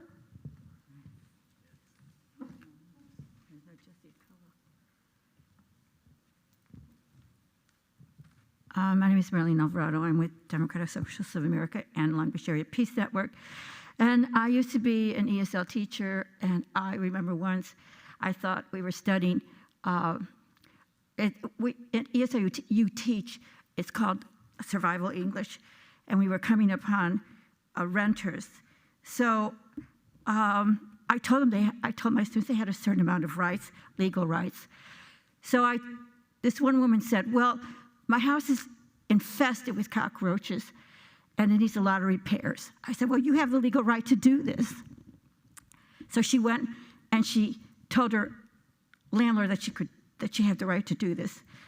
Well, he fixed it all up and increased her rent, and she couldn't afford it. And granted, this is not exactly what is happening with the new law. They can kick people out, but it's still the same kind of human tragedy that's happening with this restriction. I really highly recommend that you extend the moratorium and look at the human beings that are suffering, who are hardworking people, because I have taught them. Thank you.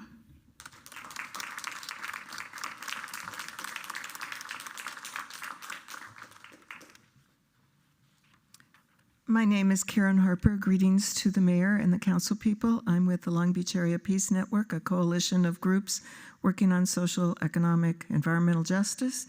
And we also are advocating for figuring out a way to prevent evictions of those folks that had the remodeled permits, but the work has not begun. Please figure out a way to protect them too. Thank you so much for your work. We're really impressed with this ordinance and what it will do to protect people. Thank you.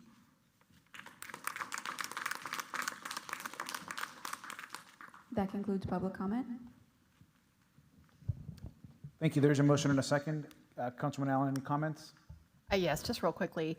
I just want to say thank you to all the folks and for all your comments and your support with this item. I also want to thank staff and the city attorney for their work on this and for everyone's engagement throughout this process. I know we're concerned throughout the process about the residents who have received eviction notices under previously issued permits. And last week, I know that we all asked in the motion for the city staff to report back on what the city can do to support these residents. So Mr. Modica, I do have a question for you. Do you know when we can expect to have that report back? Mr. Coons will answer that. Good evening, Councilmember Allen, members of the council. That initial report back will be within 30 days of your first hearing, which was a week ago. And then I just want you and the members of the public to know, we're sending out several $1 million of rental assistance. So that is one program, but we also participate in the county's Stay Housed LA program, which provides eviction defense services to tenants. That program is available to anyone who received an eviction notice. And there is a website, Stay Housed LA, which is where you sign up for that program. So we'll be putting that and some other information in the report back. But that is a service that's available immediately to those that may have received a notice. Additionally, if it's other landlord-tenant issues, repairs not being made, harassment, other issues, we have a contract with the Long Beach Fair Housing Foundation, and those services are available today and always to any tenants that may be in those situations. And we'll be putting that and more in that report back, which will be in the next 20 days or so. Thank you very much. I do appreciate all the efforts. I know that that's really important. I also really quickly want to recognize Councilwoman Sorrow for her partnership and for all the co-signers and colleagues that supported this last week. The ordinance we see today is the first step in addressing the systematic issue, and I'm really proud of the unanimous support that was received on this item, and I look forward to the results of stakeholder meetings and to seeing the recommendations. Thank you very much. Thank you. Councilman Sorrow. Yeah, I just want to add on to the thanks to the organizers, advocates, and tenants for sharing your stories, and I think working so hard to ensure that tenant rights are protected. And also the city attorney as well as development services for all your help, and especially so Councilmember Allen's leadership, steadfast leadership, and hard work on the item, as well as the co-signers for supporting. Thank you. Thank you. There is a motion and a second. Please cast your votes. This item requires 2 votes, Mayor Garcia. Yes, this is the first one. The first vote will be on the urgency, and the second vote will be on the ordinance. Thank you. Councilwoman Mungo. Motion carries 8-0. Thank you. And the second, we need a motion and a second, please, also for the second vote. Okay, I have a motion and a second for that vote, and please cast your votes on that one. Motion carries 8-0.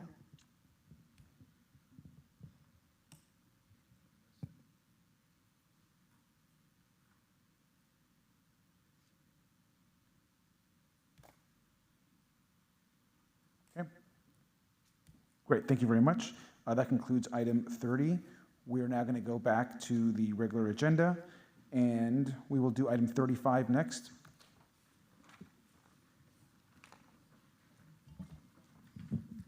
Item 35, communication from Councilwoman Sorrow. Recommendation to approve the expenditure of $5,000 in the general fund group as a reward for information leading to the identification and conviction of the individuals responsible for the desecration of Martin Luther King Jr. statue on July 2nd, 2021. Councilman Sorrow. Thank you, Mayor. First, I want to thank the Anti-Defamation League for offering $3,000 in addition to our $5,000 for finding out and catching the person or people who've committed this just awful, hateful act. And I just want to share this is one of the steps we're taking to demonstrate the seriousness of this act. In addition to ensuring that we're getting up-to-date cameras installed at the park, as well as making sure that we continue to honor the statue by looking into how we can better polish and better take care of the statue. The other thing I want to mention that is also thanking LBPD for their assistance in continuing to communicate and work with our community on the ground as well. And I just want to share that, you know, this is, it's not only urgent that we address this hateful act, but that we recognize, you know, there are many inequity issues that we need to address in the park and the surrounding area. But most importantly, how we continue to build unity through ensuring that we create events that brings people together, right? It's been a challenging year due to COVID that we've not been able to come together. But I look forward in working with our community members to bring our various Black community to our Latinos, African American, as well as our Caucasian community together so that we're able to ensure that we're promoting unity as well as just getting to know each other to ensure that we just decrease the division that, has occurred through various, through the pandemic and others. So just want to make sure that we constantly speak about how great Long Beach diversity is, but I want to make sure that we also work towards celebrating and ensuring we do education and of each other's culture and heritage and so forth. So I look forward in doing that as a new council member of the area to bridging any divide that we continue to have. Thank you. I also want to thank Councilmember Rex Richardson, Vice Mayor Richardson, as well as Councilmember Austin for supporting the item as well. Thank you, Vice Mayor Richardson. Thank you. Just briefly, there aren't a whole lot of things that city councils, a whole lot of tools that we have outside of offering a reward. Occasionally, we step forward and we do that. We have had some success with that. So I want to thank Councilwoman Sorrow for offering up this reward in addition to the Anti-Defamation League. We've seen success in the past, and this is an appropriate step if you want to help support an investigation, in addition to the efforts that our city manager is leading and that our police chief is leading. And so I think this is an appropriate step, and I'm happy to support it. Thank you. Thank you. Before I turn over to Councilman Zendejas, I just want to add, I want to obviously just again just condemn this what was a absolutely both a racist, horrible, disgusting act on our Martin Luther King statue in King Park, and again just note that this is especially offensive and hurtful to the Black community and to all those that respect and love Dr. King's message. And that resonates not just in our community, but across the country and the world. I also just want to thank the Long Beach Police Department for, I know that they are actively investigating this. It obviously was a hate incident and a hate crime, and is being investigated as such. And I want to thank the Councilman Sorrow and the members of the council for supporting moving forward with this reward, and the ADL for stepping up also to add to the reward as well. So it is going to be important that we continue to work to catch whoever or the persons or person that committed these crimes.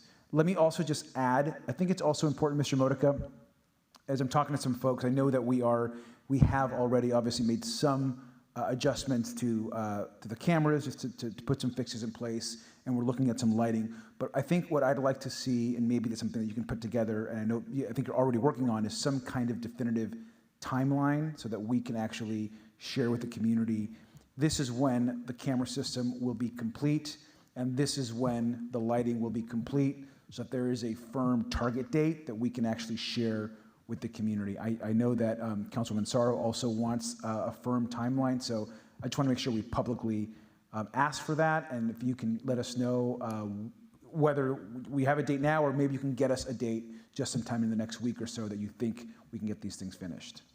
Yes, we can certainly share a timeline for the whole project. The rewiring of the camera that is focused on the statue is already complete. So that was done immediately and rewired, and they created a system there. The rest of the closed circuit system needs to be replaced, and that's being prioritized, and we can provide a general timeline. Okay, great. And then I guess you'll do that to us in like a memo format, and then we can get that information out. Sure. Great, thank you. And then with that, Councilman Zendejas. Thank you. This was an act of utter disrespect and hatred, none of which represents the city of Long Beach as a whole. We are a city of unity, inclusion, and love. We do not stand for anything incited by or affiliated by hatred. And I want to applaud Councilmember Sorrow for her immediate response to this crime, and everyone in the community who came together to reject this message of hatred and uplift a message of strength and unity. Dr. Martin Luther King Jr. was not only a champion for social justice and unity during his time, but continues to be a leader for many of us today, in the sense that his actions, his words, and his legacy live on in our hearts today. Thank you so much, Councilmember Sorrow, for this and for the reward. I encourage everyone to participate in this reward, to participate in this investigation if you know anything. It is very important that we put a stop to these hatred messages. Thank you. And Councilwoman Allen. Yes, thank you, Mayor. Also want to say thank you to Councilwoman Sorrow for bringing this item forward. This was just absolutely the right thing to do, and we need to show our community that this hateful act, this hateful crime is completely unacceptable, and we have to do everything in our power to catch those responsible.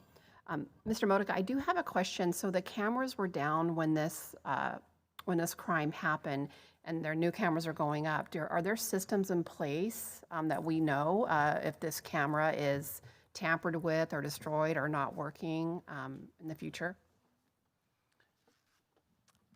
I don't know for that specific system. I'm not the technical expert on that. We do monitor our cameras regularly. We had mentioned some information to you before. A couple years ago, our cameras were only at about 60 to 70% operational. Council put a lot of investment into that, and as of last week, we had 94% operational. So this happened to be one that was down. There were other cameras in the park that were working, but they weren't actually focused on the statue. So, but I can ask the question about, do we have automatic triggers that let us know if they go down? When they do go down, it requires investigation and ordering parts, so sometimes it does take some time to replace them. Or even if cameras are, vandalized for any reason and they're not operating properly, that would be a good thing to know. Thank you. Thank you. Councilwoman Price. Mayor, and thank you, Councilwoman Sarah, for bringing this forward. I wonder, and I think this is an incredible act to try to identify the perpetrator of this. We just did this in my day job with the freeway shooter, a shooting that resulted in the death of a 6-year-old boy on the freeway. And I know that the reward kept growing because the county board of supervisors put some money in, and then a lot of other people did. So I'm just wondering, I think the higher the reward goes, the more likelihood that someone will turn in the perpetrator. And I'm wondering if there's any way we could talk to the Board of Supervisors or other entities to see if they could add on to this reward to try to get the likelihood of someone someone turning in. I don't know what kind of leads we have. Probably not appropriate for the police department to talk about that at this point, but I do know that as the reward number went up, the tips that came to our office went up as well. And so to the extent that the city can help facilitate that and see who other interested parties may be to help add on to this reward, I think the likelihood of identifying the perpetrator will increase. So I think it's a great item, and I really do hope that the perpetrator is caught and held accountable to the fullest extent of the law, which really isn't enough. And under these circumstances, I think we would all want the full extent of the law to be implemented. So thank you. Thank you, Councilwoman. Is there any public comment on this item? There's one public comment, Sanai Kenfei.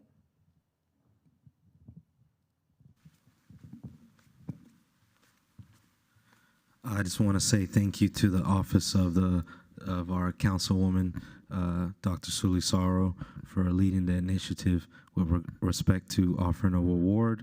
As Councilwoman Price just stated, I think when a financial incentive is involved, usually someone is turned in. As a member of Masjid Al Sharif, which is just a block away from this park, I pray that the Long Beach Police Department finds you, because we are looking for you. That being said, thank you, everyone, for taking this as serious of nature as it is, and we appreciate the timeliness of this all, and we'll be looking for that memo, Mr. Modica. Thank you. Thank you, and that concludes public comment. Okay, so we have a motion and a second. Please cast your votes.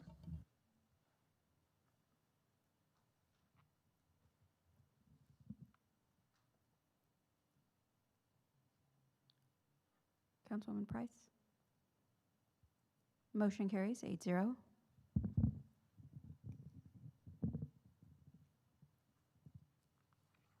Next item is going to be item 21, please. Communication from Councilwoman Price, Councilwoman Zendejas, Councilman Supernaw, Councilmember Uranga, Recommendation to request city manager to work with the city clerk to report back on the feasibility of allowing for telephonic public comment to be available at city council meetings. Councilmember Price. Thank you. I want to just highlight that some of the residents who were here earlier advocating for the accessibility on the beach item were also here for this item, and I shared with them that I would let the public know that they were here, but they couldn't wait as long as it took for this item to come forth. And I did commit to them that in the future, when we have ADA items, we'll try to move them to the top if we could, and that I would say that publicly because they asked me to say that. I'm very glad to be bringing this item before the City Council as we look at ways of making participation in council meetings accessible for everyone. Throughout the COVID-19 emergency, there have been creative solutions to follow state restrictions around public gatherings and social distancing. We've seen the availability of remote public comment provided by telephone become an incredibly useful way of offering greater access and accommodations for everyone to have a voice and participate in the important discussions facing our city. As we move back to holding in-person city council meetings, it's important that we ensure our public comment process is available to everyone. This should include individuals with disabilities for whom attending council meetings and providing public comment in person can be difficult, as well as residents who are simply unable to attend the meetings in person due to work or school schedules, transportation needs, childcare, the time needed waiting for their item to be called, or other reason that may constrain someone from attending a meeting in person or present some other substantial hardship. It's important that we fully evaluate the feasibility of continuing the use of telephonic remote access to city council meetings. Our city council discussions and the policies of our city are improved when everyone has the ability to participate in our meetings and provide their public comment, whether they can be present physically in the city council chambers or if they prefer to participate remotely by telephone due to physical or other limitations that make in-person presence difficult. So I ask my colleagues to support this item, and I'm hopeful that the city manager can come back to us with a recommendation that feasibly works with the limited budget that we do have to allow for access, even though that access may not be as robust and as detailed as it was during the COVID-19 pandemic when no other option to attend meetings was present. Some type of telephonic access can hopefully be accomplished through a method that is within our budget. So thank you. Thank you, Councilwoman Zendejas. Thank you, Vice Mayor, and thank you, Councilwoman Price, for bringing this item forward. I think it's very important.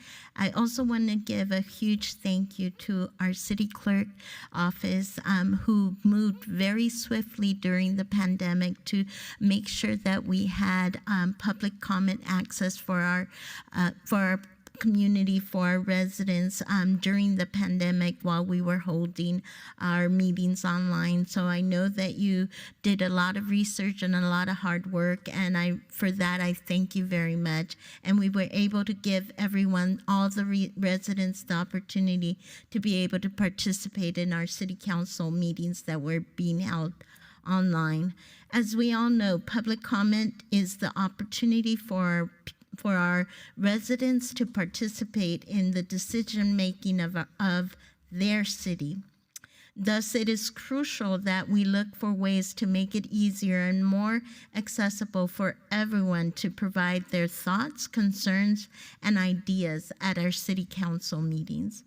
We know that there are many challenges to attending in-person meetings, especially for people with young children, people who work late, or who perhaps do not have transportation means to be able to come to City Hall, or who may just feel uncomfortable doing so for either health reasons or any other reason. I also know that there are a lot of challenges, including costs, but I am confident that we can find tools that will be able to provide access to our residents, to be able to do public comments during our city council meetings via telephone while being cost effective.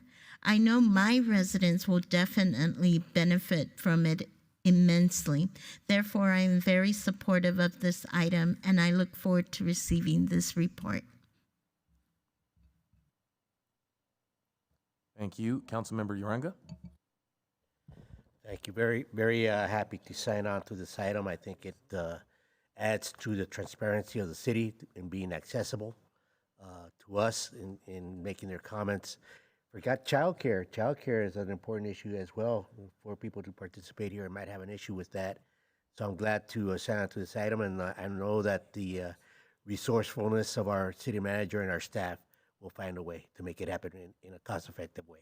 Thank you. All right, thank you. Is there any public comment on this item?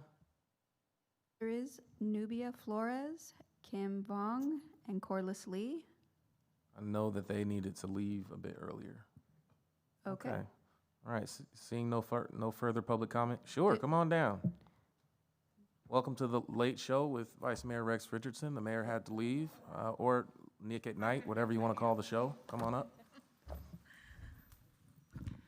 Hi, Karen Rayside, proud resident of the 1st District and with the Long Beach Gray Panthers.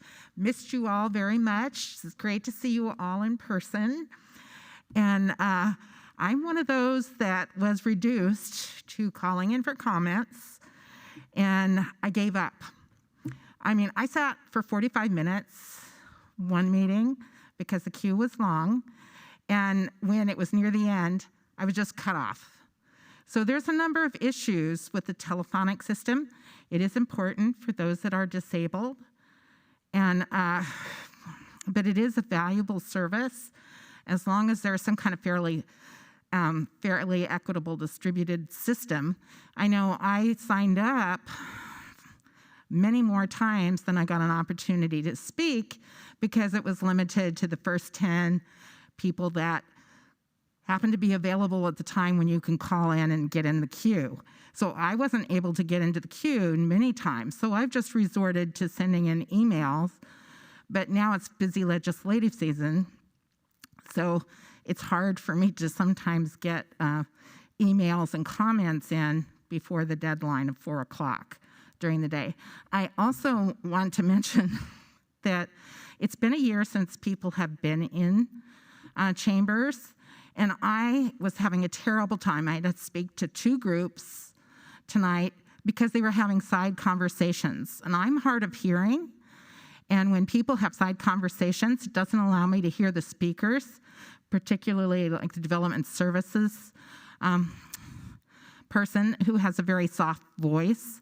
So I think we need to go back to reminding people to use their inside manners and to let them know that there shouldn't be any side conversations, and also the applauding makes it very hard to hear. And I was ready to get up and smack Anna Christensen. I'm sorry, that's just not tolerable behavior in a public meeting. So thank you for letting me voice my feelings. And it's good to see everybody, and looking forward to seeing you every week again. Good to see you too. Thank you so much. That concludes public comment. Members, please cast your vote.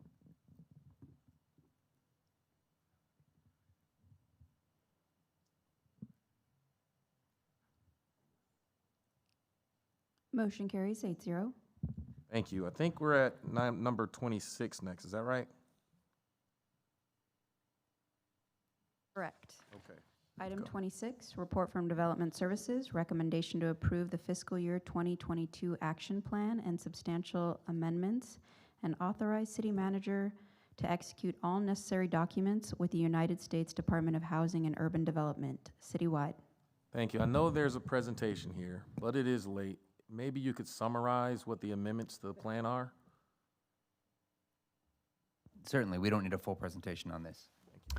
Sure. Good evening, Vice Mayor, and we will keep it quick.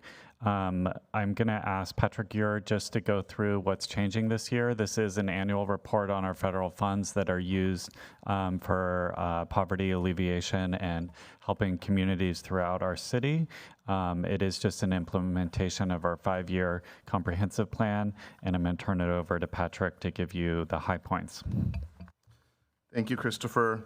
So all of the ongoing programs that have been going on throughout the con plan for this cycle will continue.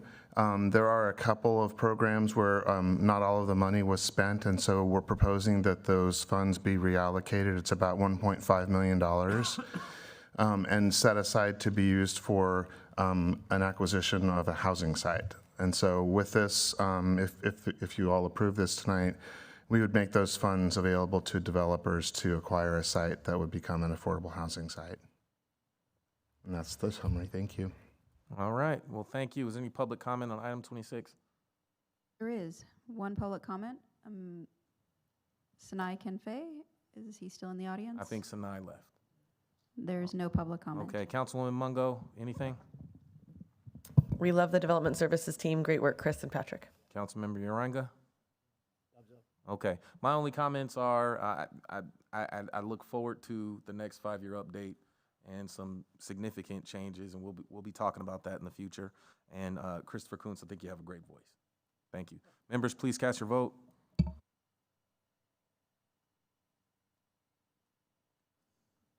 Motion carries 8-0. Thank you. Thank you. That comment also goes for Patricia, in case that was the person. Next, we'll have item 27.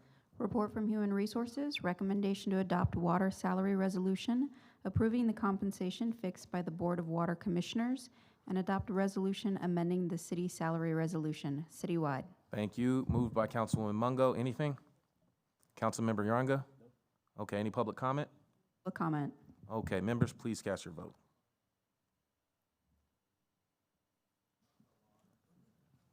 Motion carries 8-0. Thank you. Next, we have item number 28, and I'll make the motion on that one. Report from Parks, Recreation, and Marine, recommendation to adopt a resolution authorizing city manager to submit a grant application to the Ocean Protection Council for the 51st Street Greenbelt Development Project in an amount not to exceed $3 million, District 8.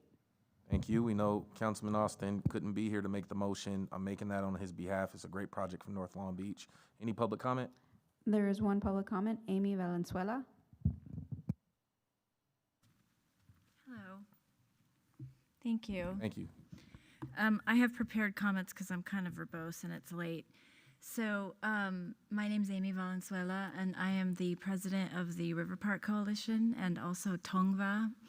And I want to express our support for the Greenbelt project. River Park Coalition, as many of you know, because you've met with us or not met with us over the past months, as we have formed as the first advocacy organization that's focused on the lower river as a community organization, and the acquisition and development of land around the river in order to transform it and the watershed into an asset for habitat and climate resiliency and open space for our citizens, especially in areas where people have been impacted by park inequity. So we have about 2,000 members now, and we're working with our first project, which is 4 acres just south of the Dominguez Gap. So this will be a great contiguous kind of experience for people who need the river and walk along the river or recreate along the river. The Greenbelt will be a great addition to what people are already able to experience, but it also represents the type of project that not only provides a benefit to the community, but also creates climate resiliency and water reclamation practices along the river. It's also a small step, but an important one to creating more park availability to an area that has historically not had a lot of access to park space. So we are very happy to be working with the city now in this way to acquire additional potential park space along the LA River. But I do want to take this opportunity to just really push all of you. The river is the river, right? It doesn't exist in one district. It really impacts all of us. And it could be transformed into an amazing asset for us for climate resiliency.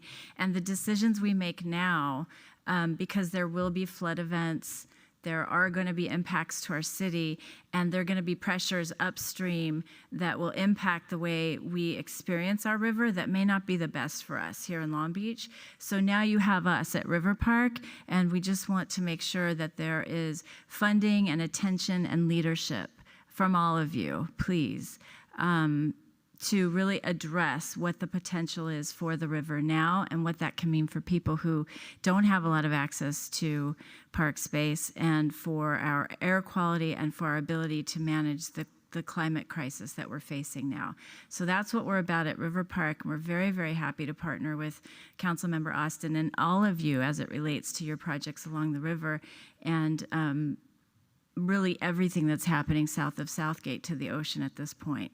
So thank you for your time, and we're very happy to support this project. Thank you. Members, please cast your vote.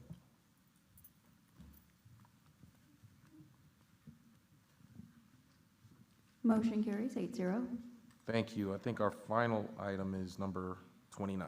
Report from City Manager, recommendation to declare ordinance amending the Long Beach Municipal Code relating to shared use cannabis manufacturing in the City of Long Beach, read and adopted as read, citywide. Thank you. I see a motion. Is there a second? All right, it's been moved and seconded. Any public comment on number 29? No public comment on this item. Members, please cast your vote.